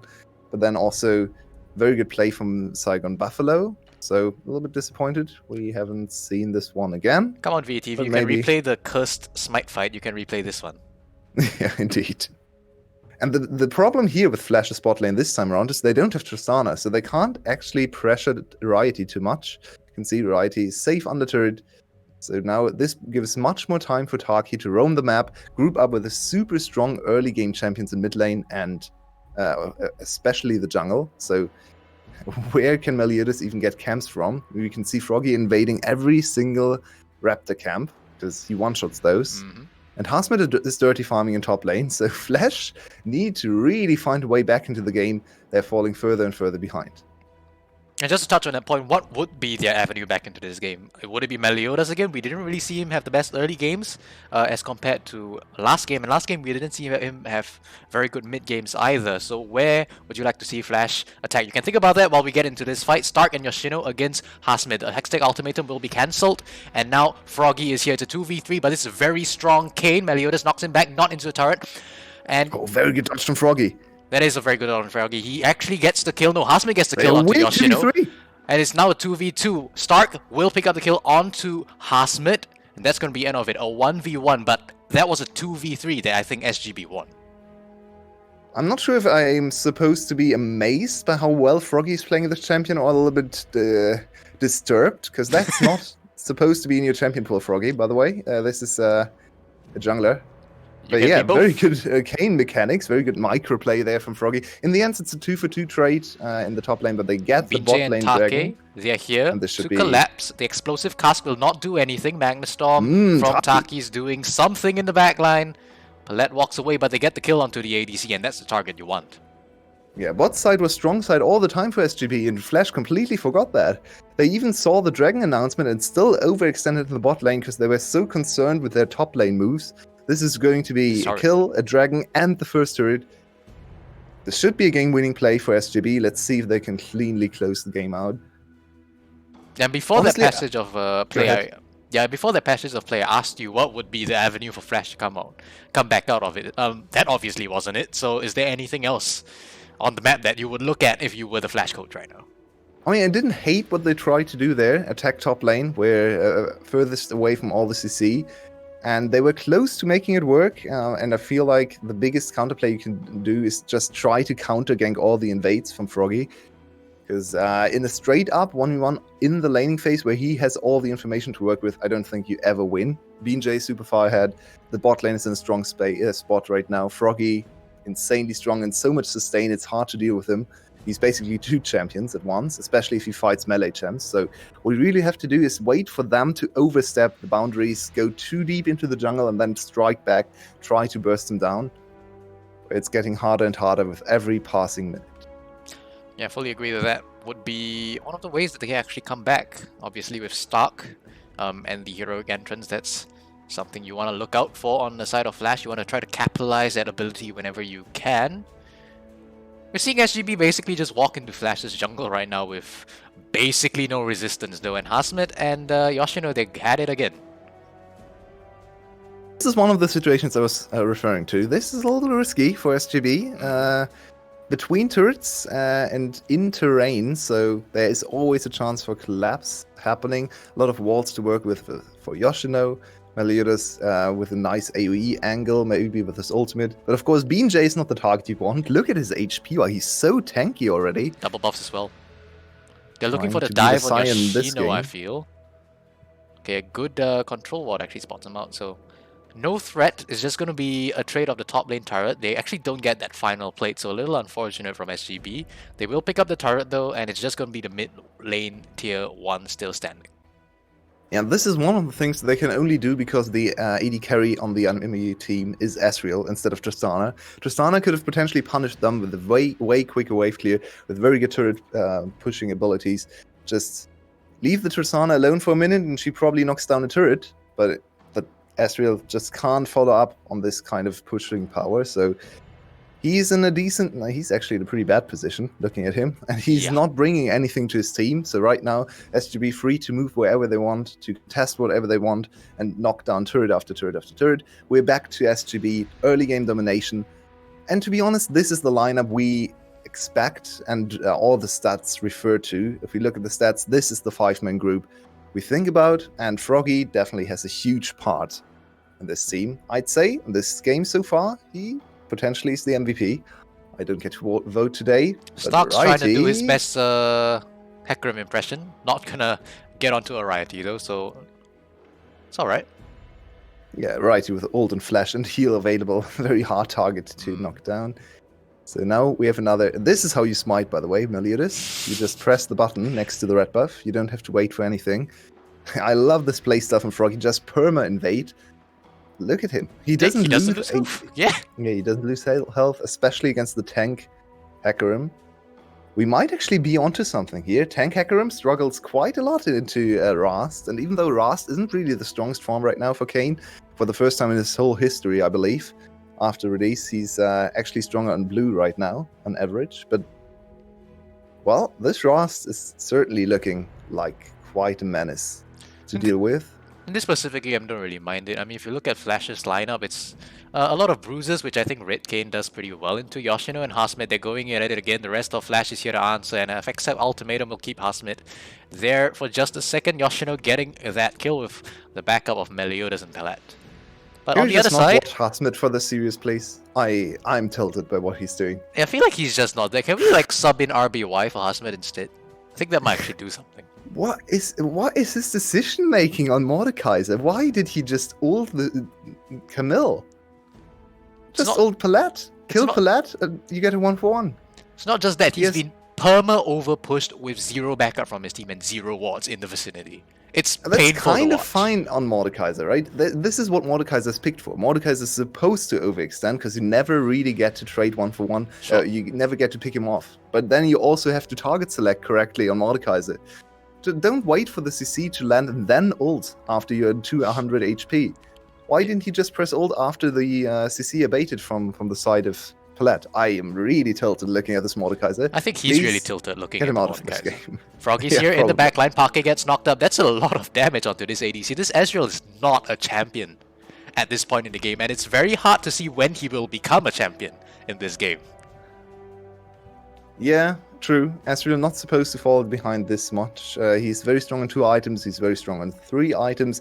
Kind of falls off later on because his itemization right now is more poke focused, more Q spam focused than actually trying to auto attack later on. So certainly still nice if you can prolong fights and actually give him time to get 5-6 Qs in before the fight starts.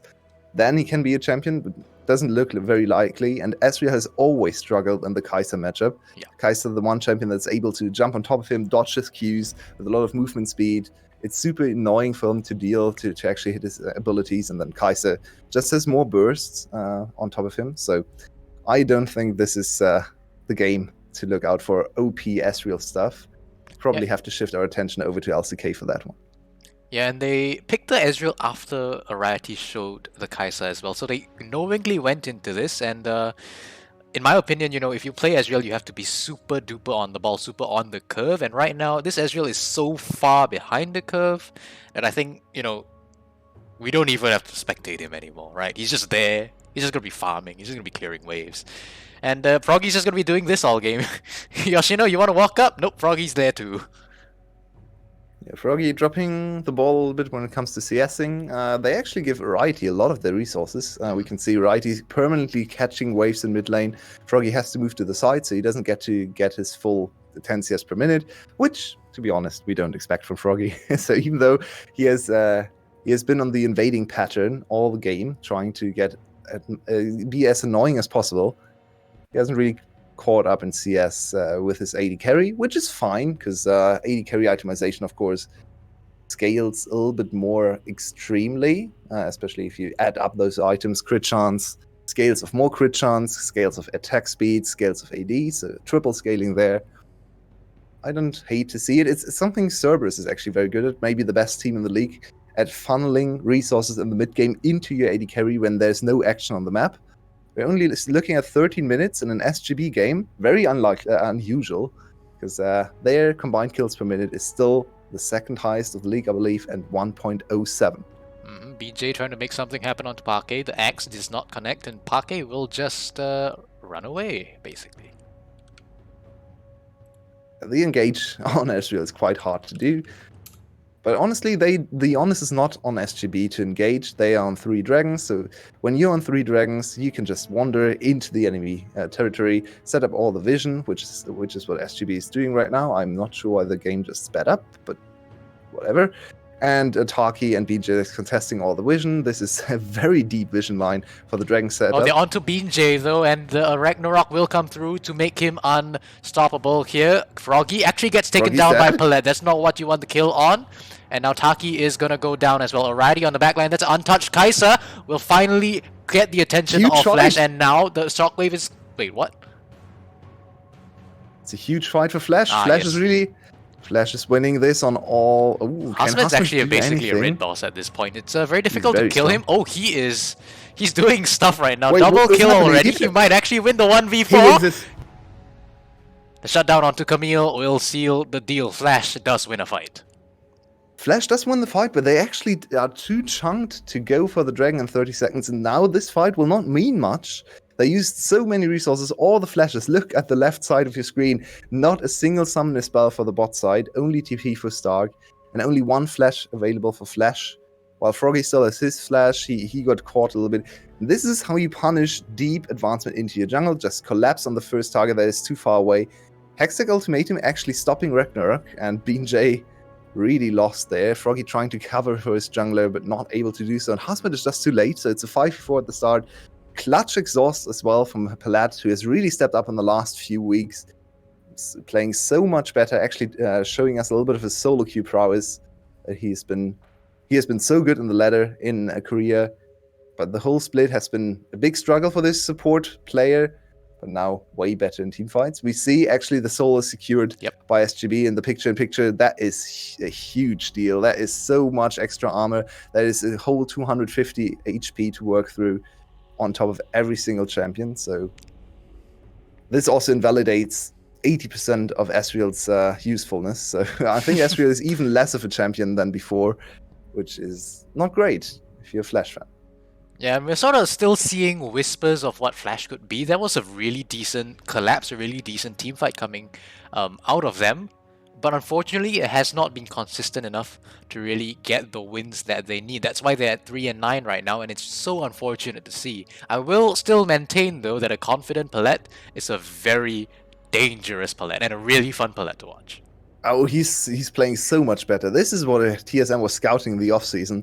This kind of support play, aggressive in lane, but then also clutch in terms of mechanics and team fights, knowing his targets, knowing where to focus his attention. He actually went for a peel approach in this last team fight, where he immediately had Arite, and he knew Arite would jump on top of his AD carry, so he needed to be there, was there to protect him. So it's good to see. Alright lads, it's the Husmet special. The TP comes through from SGB. This might actually turn things around despite Husmet being collapsed on. Froggy's trying to chase Stark away, will succeed in doing so. The question now remains whether Husmet will die. What is this ultimate coming in from Stark? He's gonna get picked up right here. Will he be able to do anything? Will he kill Husmet no, or will he Husmet. fail? It looks like it's going to be the latter as the double kill goes over to Froggy. Now the rest of SGB, 3 men strong in a 3v3. They start up the Baron. I think they're strong enough to secure it.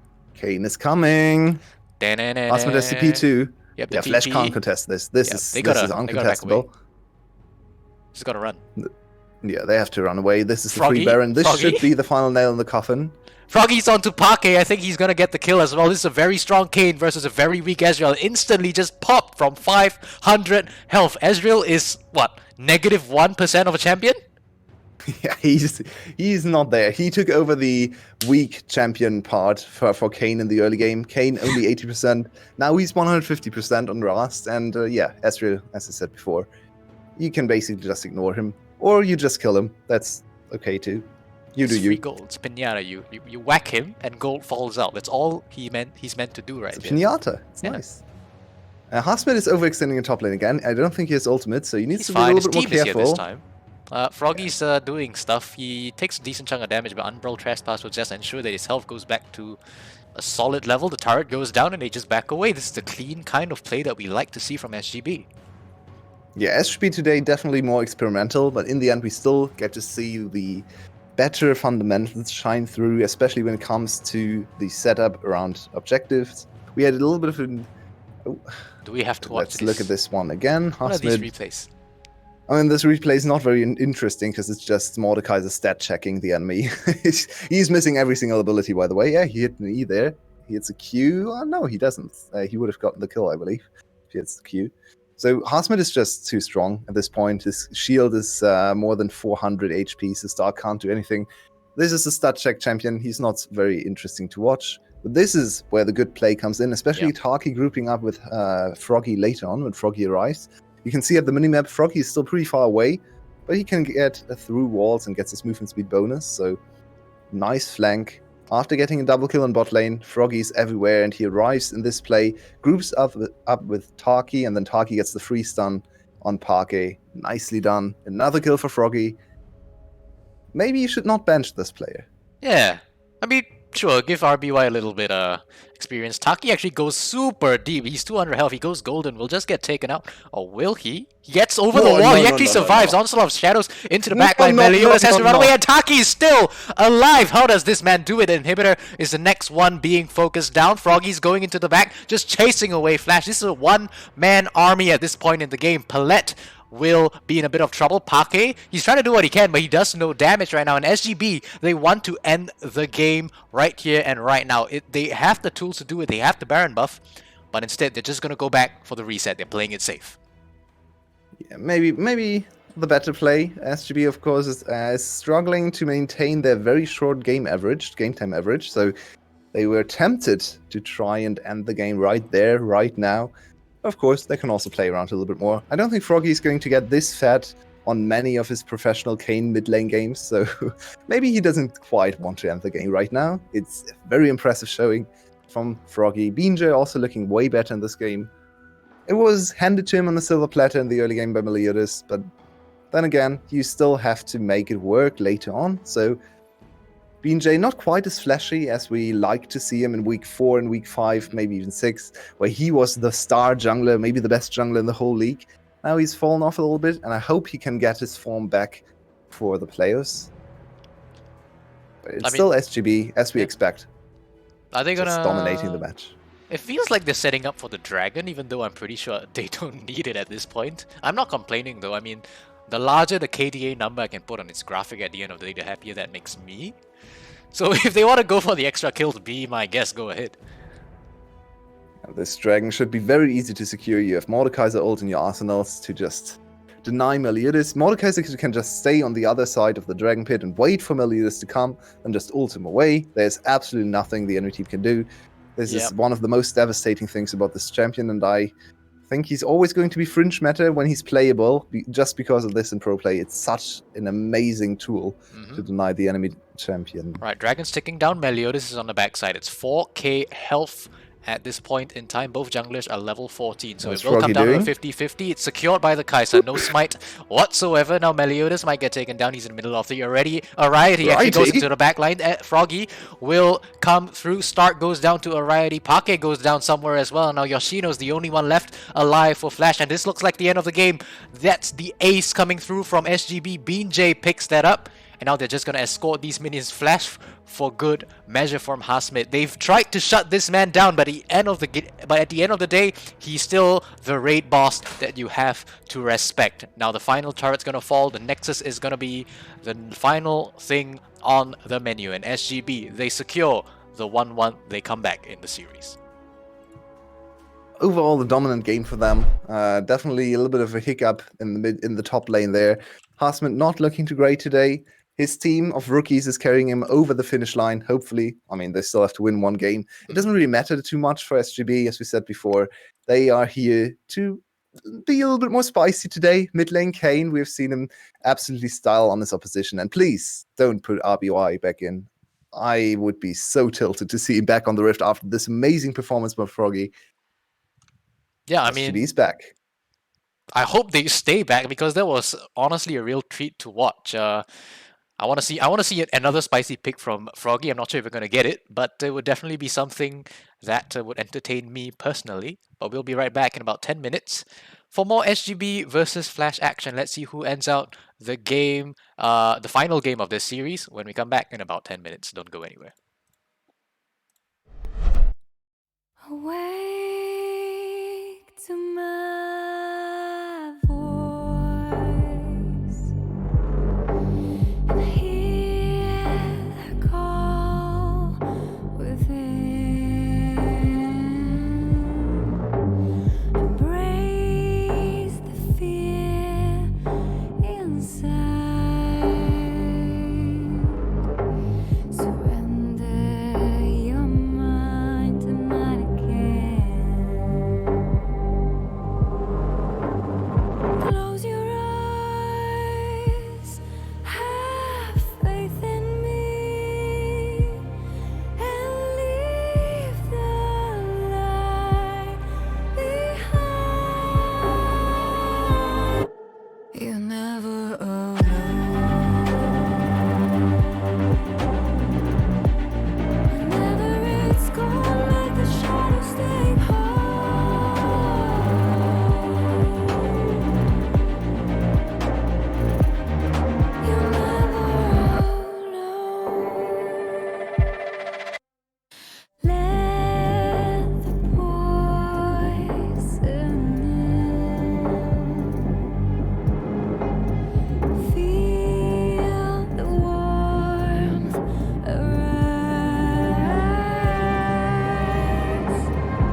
Underen pelt valher, ein minne varom melter jeder, from kallir ausis jeder ner. Vorjar kallir, vilter vei hertos, et honok med klorna til.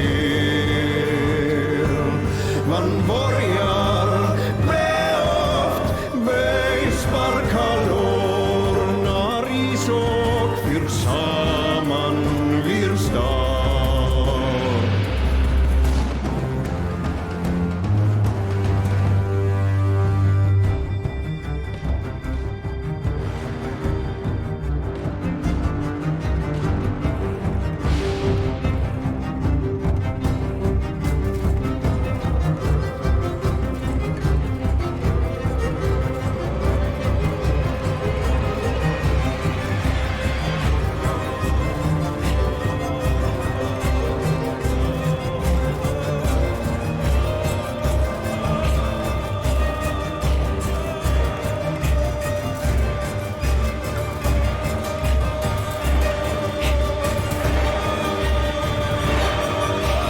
Teimer jarðar römmel teimen til heim, og sjörnor hilt vindrin spagit. Jörn hunger hon der skald regn går, regn om ström når ei vasist. Vorjar kallir, vilter vei hertos, et honok med klorna til. Vorjar beoft,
everybody, welcome back for the final game of our first series here in day 2 of VCS's Super Week. I'm still Spoot, and I'm still joined by Mabinogi, but we actually have one change to the desk. This is no longer Rebel Fox, as my camera goes out of focus. This is Froggy Fox. Rebel Frog? Rebel Frog. Rebel Frogs. Invest Rebel in Frog. invest in Rebel Franks. Now I have a question for Rebel. Who's the best player in the league? Froggy, no doubt. It's Froggy. You know who the second best player is? Who? Frog. It's Froggy a second time. I know it's crazy to think about. Most people would say, okay, Drakthar obviously is the second best player. Most people. Okay. Yeah, most people would. The Drakthar fan club is a thriving media outlet here in the Is that right? VCS. So many people exist in that. But serious props to Froggy, man. Like they looked completely lost in game 1. They were off tempo all the time. Hosmed kept dying, and all of those problems. Well, most of those problems got fixed, of course, with Froggy stepping into the roster with this weird cane where he's just out shoving Galio, always able to make it to plays, able to affect the side lanes in the same way. Didn't need broken out. I'm seeing on my screen right now, of course, you guys can't see it, that VETV gave him the MVP. I would have given him game 1 MVP as well, because he's the reason that the side of Flash actually won. So big respects that he's had so much impact so far in the series. Yeah, I mean, it looks like VETV finally has eyes, so we have to credit Froggy for that as well. So congratulations, Froggy, for being an overall MVP for the day. Mabi, I want to let you in. Any burning thoughts on that previous game? Walk me through. Look, Flash have been playing much better than we actually expected them to. If they didn't completely if Meliodas didn't completely interweigh the start and give BJ the time of his life in that early game, they probably can stand up and fight and abuse Harsmed a little bit more to have a competitive game 2. Now, going into game 3, there's not going to be that late game red side pick for Froggy, so probably not going to be seeing anything as spicy out of him. So we'll see something more spicier, chains. right? Yeah. Oh, Spicier. look, I would love to see some extra spice come out of Froggy. At least mid. Go all in onto the weird jungle champs. Give us a Yi mid or something. I don't know. Can we He got see about the funnel? Are we funneling Froggy mid now? Funnel Frog! DJ's gonna put the Derek. Let's Another go. Frog. What can this player not do, right? He's Frog, cracking Yi, and Brom J. Let's go. Froggy and Project. That's actually awesome. Alright, they actually ban away the Camille on the side of SGB though, so There they're is no saying... I love that. Tristan. Yeah, Yoshino has been actually playing really well on Camille, I feel. Tristan, yes. Build the Tristana. Please ban Tristana, bro. They Flash. have to ban Tristana, right? Thorn, please. Sorn? Where's Sorn? Thorn, please. Trist. Okay. There it is. Hey, thank you, Thorn. Makes a lot of sense. They assume SGB isn't gonna risk the Hecarim priority over the Tristana like they did in game 1. So should be a lot better for SGB.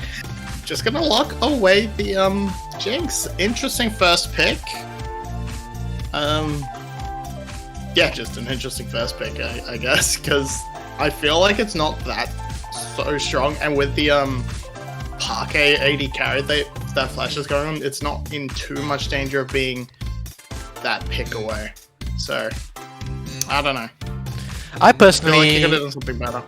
I personally feel like Jinx is a little overrated in this current map, this current state. But we are seeing, Parquet go towards the Kai'Sa, so I'm wondering if this is like, SGB saying, all right, they're playing a mid laner in the bot lane. If we pick the Jinx, if they pick the Kai'Sa, they probably won't have such a good time.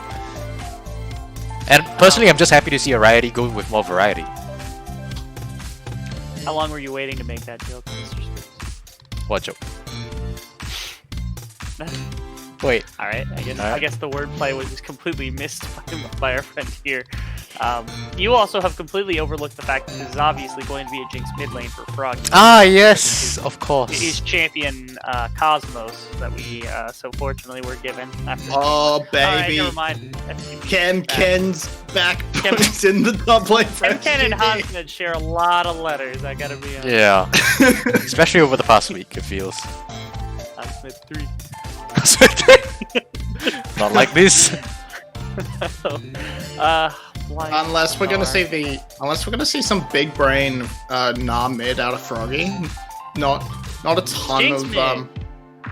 Told you. I mean, possible. There's a lot of things Froggy could go to do. I don't want to see Jinx mid though. I mean, it's probably I know y'all are memeing, but Jinx mid is so Yeah. boring. Can we? I guess we can come back to what Flash is doing so far, just because like Sure. right now they've got flexibility with this Gragas, where you can put it into. You would have been able to put it into a top matchup, but now because you picked jungle and because you picked Jace, it's almost certainly going to be Gragas in the support position for Palette, which makes some sense because Palette's been playing it. Game 1 was really good for the Gragas, so there's that at least. So Game the wasn't even Jace, that bad, but yeah, it wasn't terrible. No. The Jace has actually been really cool because in like Eastern regions, it's been picked a lot more in top lane, and it's supposed to be okay into the Gnar, not only in the laning phase, but also scales pretty well. So Yashino finally going for a bit less of the Camille type play and more of like the scaling, team fighting, poking, annihilating this top lane matchup. and it could always be flexed into that mid lane for Stark if they so choose. So, I would have be It's picking not- my AD carry here to keep that flexibility open. But you're assuming it's not Orianna AD. No, never mind. That's an AD carry. That is an AD carry. We are in It's the a DPS. Samira. It's a Samira. Okay, I don't necessarily know how good that is. It gives SGB a lot of opportunity to clap back with something like an Alistair to just completely deny her. Or Orm Braum. also very good at doing that exact same thing. So gonna be very hard for Parquet to navigate this Samira through these fights. Man, Does- Pake is just flexing his AD pool today. He wants Div Kid's position. He's just I want your position. I'm the AD carry now. Okay.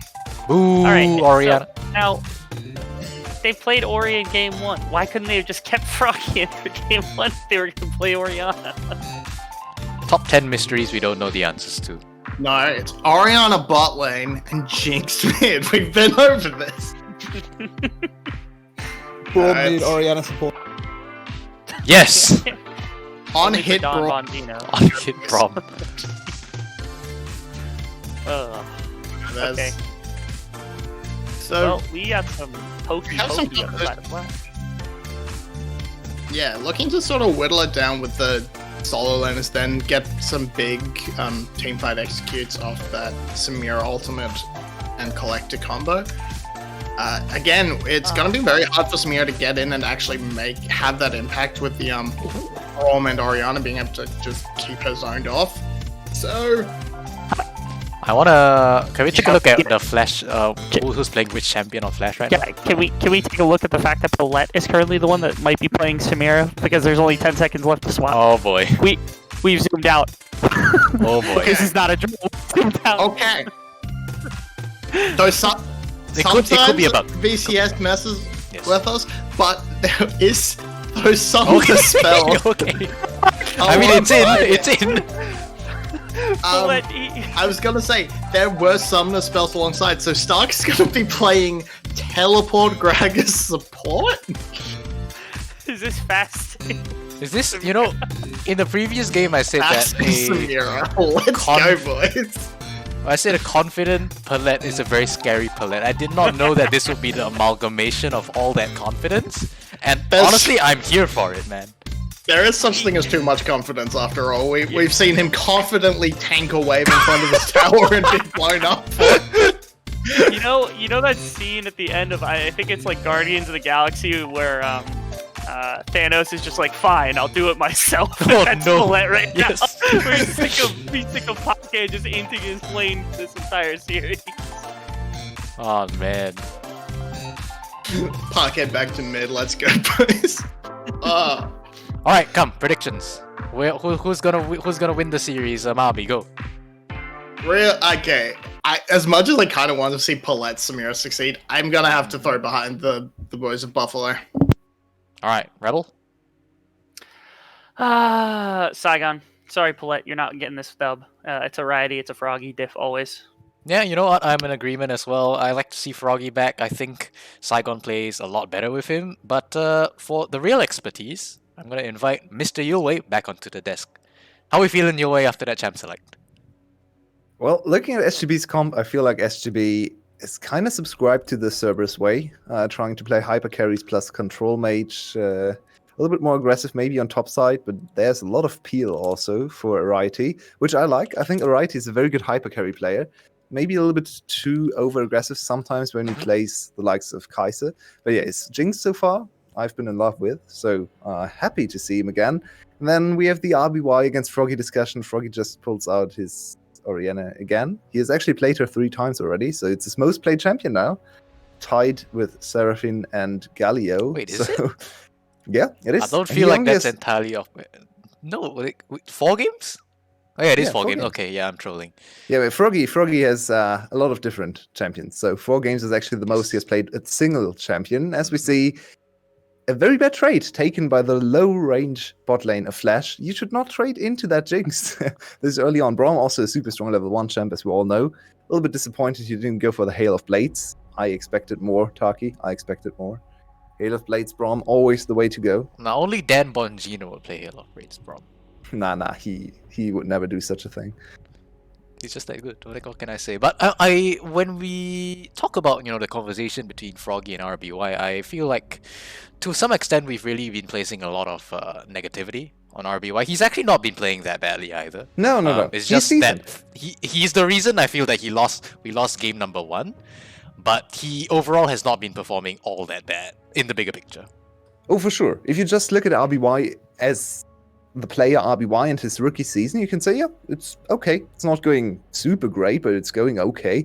But the question is, why would you ever replace Froggy? Froggy seems to be able to play the same champions. Maybe not Zoe. Maybe Zoe is the one champion where RBY comes in as like the wild card, I guess, for this team. But other than that, the team looks so much more active. Froggy is so much better on the map. He can enable BeanJ. He gets to cover Hasmed in his early games shenanigans. As we have early game shenanigans, a little bit of a scuffle. Yes, we do. Now, top lane has priority, but Froggy's here first. Melioda's going low. Yoshino's already low.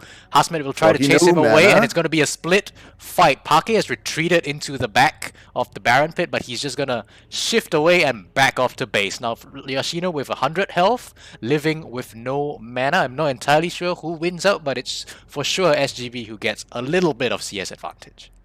Yeah, and double Scuttle Crab against Udyr is huge. It gives so much time, so much information also over to SGB. Udyr likes to use that river quite a lot. The most Udyrs also go for the whatever it's called, river walking, so more movement speed in the river. And that is not going to be very useful for him because there's so much information now for SGB. Double Scuttle Crab will also bring BeanJ to level 5, I believe. So BeanJ once again with a very good early game. You can collect that axe for more damage, BeanJ. That's how the champion works. Not sure why he dodged his own axe. I guess he wanted to practice his mechanics. Against himself, yes. Yeah, nice. Good to see. You are your own worst yeah. enemy, you see. But yeah, that's what Froggy brings to the team. First collapse, as he pointed out on the cast. He's there first. RBY might have been the player to stay back in mid lane. And All right. SGB back to early game domination. Taki's just gonna sit the here Palette and, special. Yeah. Why didn't he reset too? I am not quite sure. I think he wanted to back up BeanJ to not leave BeanJ out for the wolves of the enemy bot lane. There's Palette over at Flash, so you never know what they have in store for you as a jungler. So he probably was too scared to take the Scuttle Crab on his own. Understandable. Will set Taki pretty far behind now. He has to find a way to reset, and this will dodge a little bit of experience. I feel like Taki also It's was okay, trying to set up the wave nicely for his AD carry, but Flash with good ability usage actually chased him away, so they actually forced the wave under the turret as well. Yeah. That's a good little minor thing to look out for, but of course, against 2 players as a Braum, very hard to freeze the wave and not die. So I like that he didn't go for the full Palette where he just dies for the wave, because that would have been Actually, BeanJ is in a choice. bit of a pickle here. The dragon gets started up. Flash is just like, alright, the dragon's gonna do our dirty work for us. Now BeanJ he's with the level level 6 6, now. and with SGB's bot lane rotating up. The Udyr is here, will get spotted out by this ward though, and he's in a little bit of a tough position, forced to flash away. Beanjay's a little low, but he's on Olaf and he's level 6, so that's not entirely an issue here. Okay. Okay, Meliodas. Turn your monitor on now. Enough of this blind jungling. You can actually have a look at the enemy team's positioning and not just walk into the river when you know perfectly well that they just went over to the dragon and you're level 5. Why? Yeah, this That is a such a flashless puzzling Udyr now. move. That is such a puzzling move from Meliodas. Back-to-back games now, his early game has looked a little bit scuffed. The first game was very good, but now we're back to a little bit of a jungle gap. And the jungle gap, Beanjay doesn't even have to do much to jungle gap Meliodas, because he's gapping himself, which isn't something we want to see. Yeah, it's never good. Not sure we're focusing on this bot lane. We're not really seeing anything. I'd much like to see what's going on in the river right now with Flash potentially looking for some sort of setup around the dragon. There's a little bit of Alright, they get the crab. a bit of a fight brewing. Beanjay now got to cover his bot lane again. Enemy bot lane very safe right now for Flash. Flash wants to put Palat on level 6, of course, before they get the fight. He's still quite far off, though. The wave shouldn't be enough to get level 6 here. If I saw that correctly, because Starky's still level 4. Stark level 4 as well, so he probably needs another wave, or maybe even 2, to get to level 6. But then, if you still focus on bot lane, level 6 Kalista, not Kalista, Samira, it's all the same. Same champion, same champion. Yeah, Inferno Trigger is aggressive really gonna bot lane be a big, team fight tool that's gonna come online the moment Palet gets level 6. And Yeah, the problem with Inferno Trigger in the early game before you get to the first item, and with Inferno Trigger only on level 1, is Olaf just laughs at you when you spin. He just True. walks at you and one-shots you anyway, because the Inferno Trigger doesn't actually deter his engage. Which means, yeah, it's not the strongest spell when on level 1. Of course, they nerfed it. I think they cut 100 damage from the first iteration, which was absolutely broken. Now, Inferno Trigger can actually be worse than just auto-attacking in certain circumstances. okay, but they're going in top lane. First- The Gnar comes through. Yoshino just gets instantly popped. Where did he go? A very textbook dive. Oriana even gets the assist by putting his ball, I think, on Gnar. Yoshino doesn't even flash away, he knew he was dead. This is a nice play in top lane, unexpected, because Saigon Buffalo spent so much time setting up the bot lane and trying to play around the dragon, but instead they just completely flip the script, go into top lane. That's an easy setup. Yoshino can't get away. I don't think a flash would bring him Yeah. to safety there. So good decision to not blow the flash. At least he's going to be safe in the 1v1 later on, but it's a good kill. And I'm looking at very few pixels right now. I'm not sure why. This is Let me check my stream. My stream's alright. If any of the other casters can save my stream's dying. this on It's a me. bit scuffed. Alright, I'll Next restart. slide, please. Here we go again. Thank you very much. Is this better? Yeah, should be better now. Much better on my end. Thank you. So Parky trying to get the counterplay in the bot lane. He has the ultimate. He's not gonna come through. He just leaves. Oh, Stark Yeah. missed Tarky. That was that was really bad. SGB just gets to lane as Jinx into Samira, which is not great because Jinx is a little bit of a better champion later on in the game. So Samira should really try to make the lane more about all-ins, but not right now because Only under his turret. her death.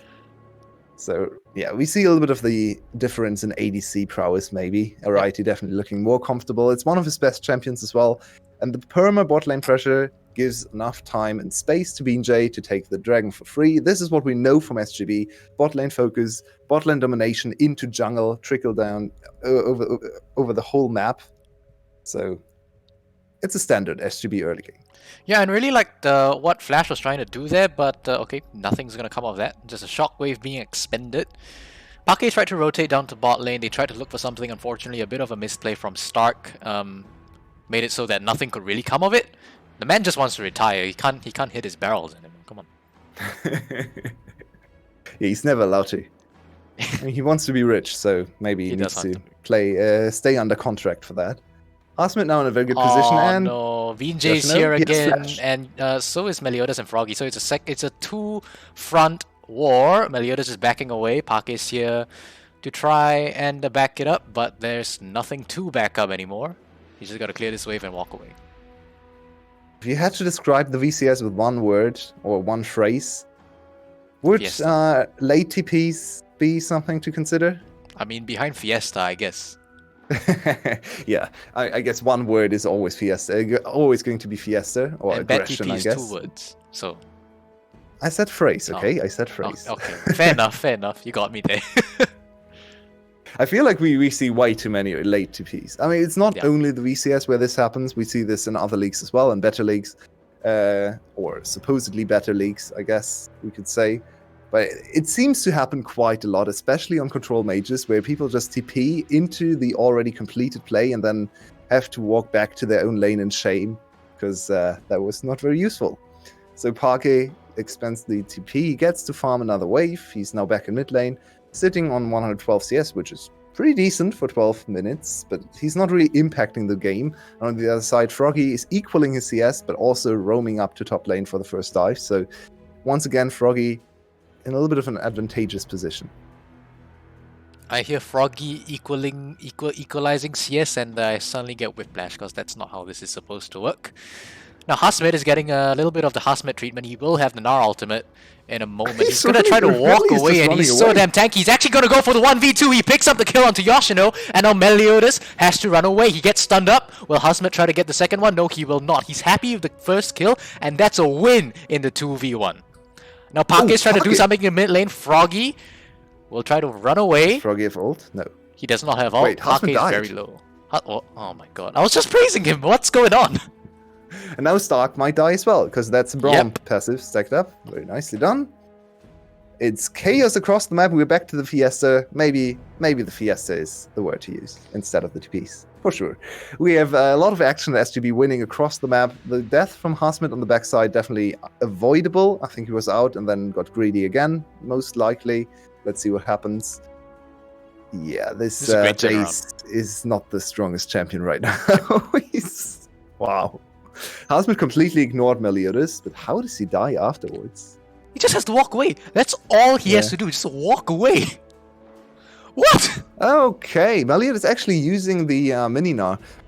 That was nicely played from Meliodas. Actually, Hasmet did not expect Meliodas to go for the aggressive move. And as you can see, Samira into Olaf, it's not the greatest matchup, especially early on, because Samira just doesn't do enough damage to really threaten Olaf at any stage. So Olaf just gets to run at her. She is low range. She can't jump away anymore. She can't jump away from your target. You can only jump forward after the latest changes to her mechanics, I guess. So yeah, this is not where Samira wants to be. She doesn't die in the end, but it's still another kill over to BJ, dominating the matchup 3-0 in the early game. Yeah, absolutely. And this is the kind of performance we like to see from BJ Meliodas. Is trying to run it back. The Hasmet special, I think we can basically call it from now on. But Hasmet's just going to walk away. So Meliodas is just a bit of wasted time, a bit of wasted tempo. This can be dangerous for Hasmet now. Damn it. If he's in the bush! Mini-Gnar, The hall is coming from inside the house now. Okay, they're actually going to walk away.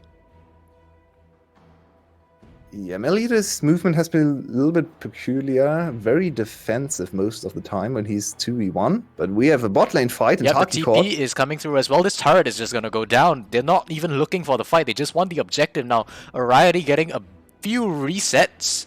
They're not going to chase it any further. The dragon's coming That's up in what I less like than 20 to seconds see. though. An early TP. Yes. TP when the play is still happening, not when the play is over. Nicely done, Froggy. Once again, showing up. Definitely not an MVP-worthy performance in this game, but still a very good one. And on a control mage, everyone was always hating on Froggy on control mages.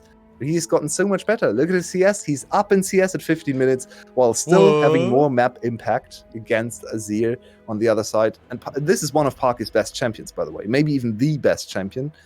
Parke playing a lot of Azir and Orianna. This matchup Yeah. just looked like Froggy does the everything better. shockwave and the ultimate takes Parke down to 100 health. Now he has to back away, and that's Yep, your mid laner that's gone another free for this objective. Rift Herald.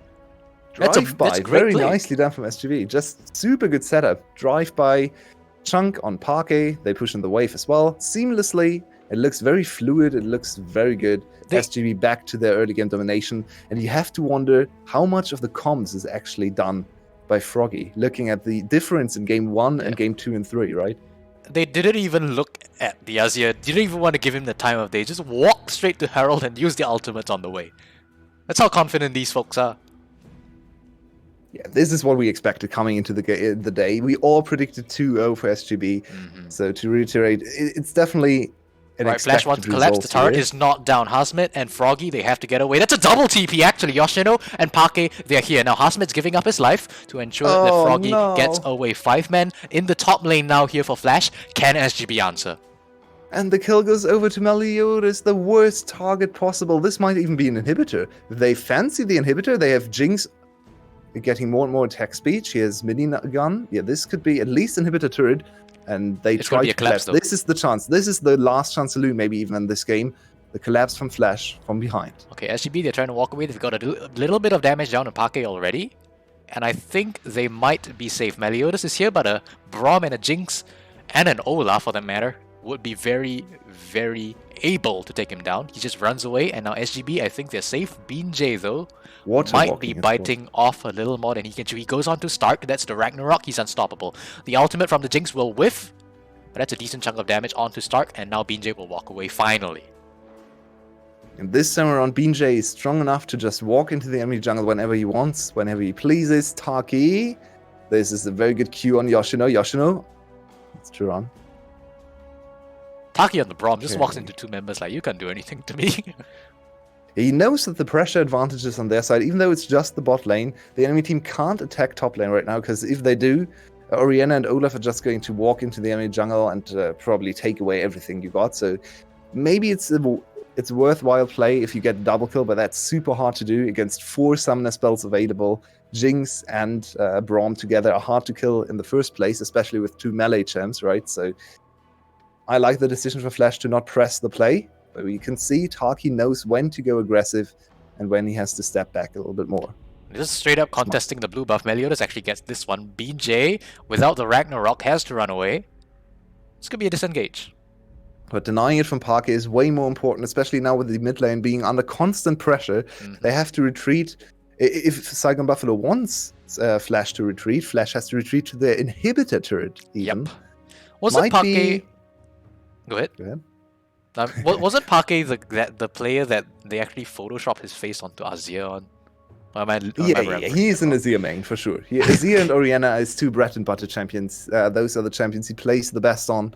So it's always risky to give him the Azir, but I like what SGB has done, basically ignoring the Azir and relying on Froggy to just do more on the map, while the scaling is equal with Orianna into Azir, especially on Yep, this patch. Shockwave onto Meliodas. Oh, he gets That's it. instantly... Oh, he actually gets flashed out. Stark now in the backline will get stunned up by the Braum, and Hasmet is here to answer any re-engage, ensuring the SGB they get out with the one single clean kill. If you look at the map positioning, SGB is already trying to go for the Baron. They're investing all their resources, all their wards into the topside jungle. They need to sweep again, because there are a few wards still standing. But I believe SGB might fancy a Baron, and the Baron is pretty good. They have a lot of shields for Olaf, Gnar, and Jinx also threat through that Baron pretty easily. Orianna doesn't really offer too much, but yeah, the shields are nice. So I would like to see a little bit of an aggressive Baron play in 12 seconds. Yeah, not to mention when they get that Baron, this is a very strong sieging team. I mean, you get a Braum, you get a Shockwave, you get Olaf running at the enemy team. It's very difficult for Flash to try to stop any kind of siege that SGB may want to throw at them. And speaking of Braum, I know we have one big Braum fan on our broadcast. The more I see this champion, the more I like him. I think he's really undervalued right now. He seems to be able to just go even in lane every single time to actually apply pressure in the early game too. And then his late game is so strong. He's amazing paired up with the likes of Jinx. Oh, missing the ward there could actually be crucial. Now Flash knows what's up, but are they here in time? They might be. He's It's trying to play 2,000, bouncer. 2,500 health now. 2,000. It's ticking down. They do not have time. Jinx actually Hasmet? secures that. Now Hasmet on the backline will miss the Gnar ult. Just throws a rock at them and tells them to get out of his river.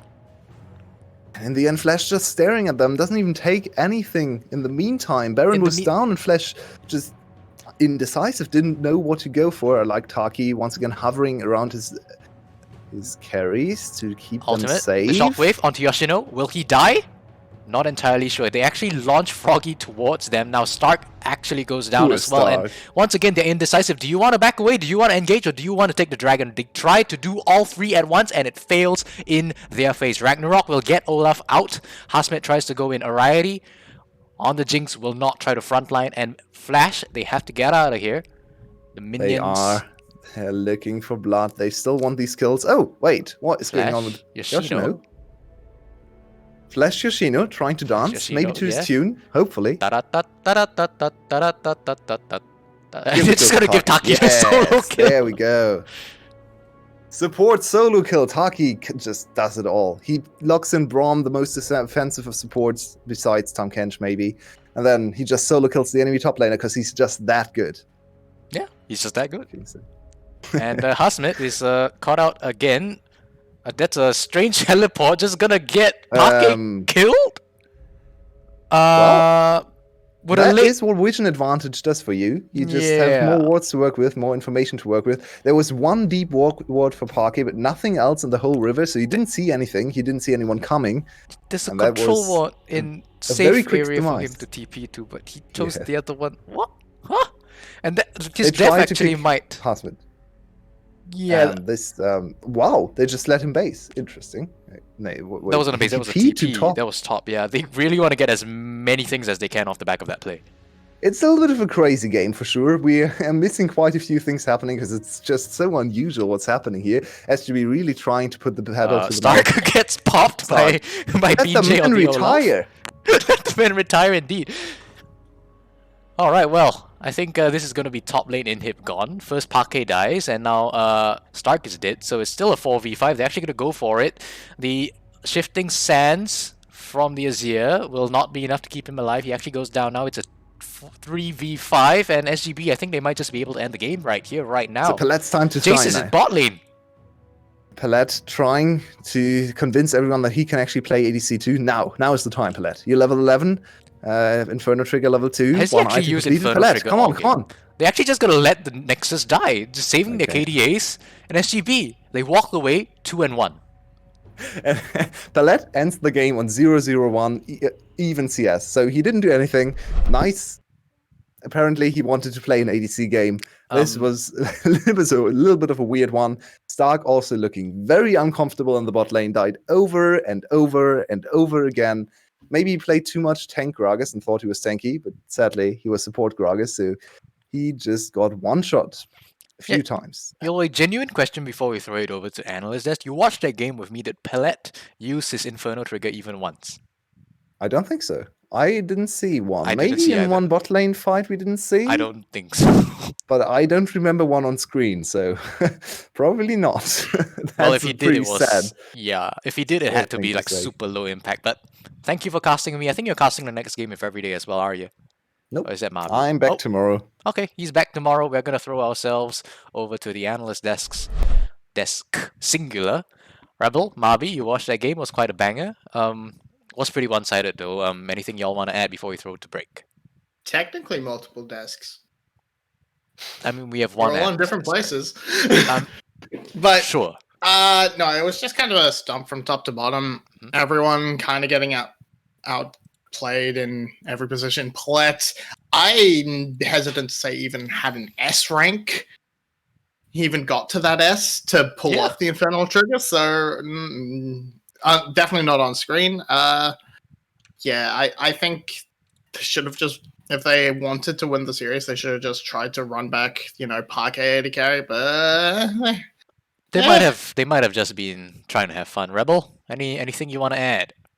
I think if Flash wanted to win this series, they should have just inted Froggy, tried to get Roby to come back out because he just took over the second two games. The biggest part about it was the map pressure that came out because he was just out of lane 100% of the time. Every time there was a play on top side, every time there was a play on bottom side, somehow you saw Orianna there without losing Yeah. CS. Levi has finally stopped grabbing that CS through the void, so you don't have to worry about that anymore. The team just looks so much more comfortable when they have that kind of pressure. When they're playing that early game through mid jungle, they're able to put pressure on side lanes. Like, this is a team that looks dangerous, legitimately. So big props to Saigon and Flash.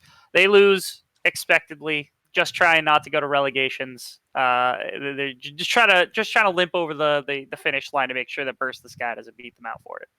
Yeah, I would say that if they wanted to win this series, they maybe would have got a behavioral therapy for Diffkit so he wasn't toxic in solo queue. But that's Yeah. an entirely different conversation anyway.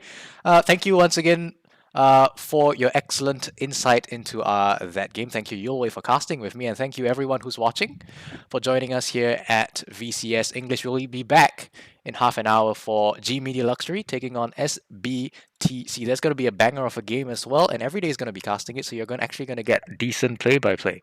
We're going to be right back. Don't go anywhere. Well, it's half an hour, so maybe go anywhere, and we'll be right back. Thanks.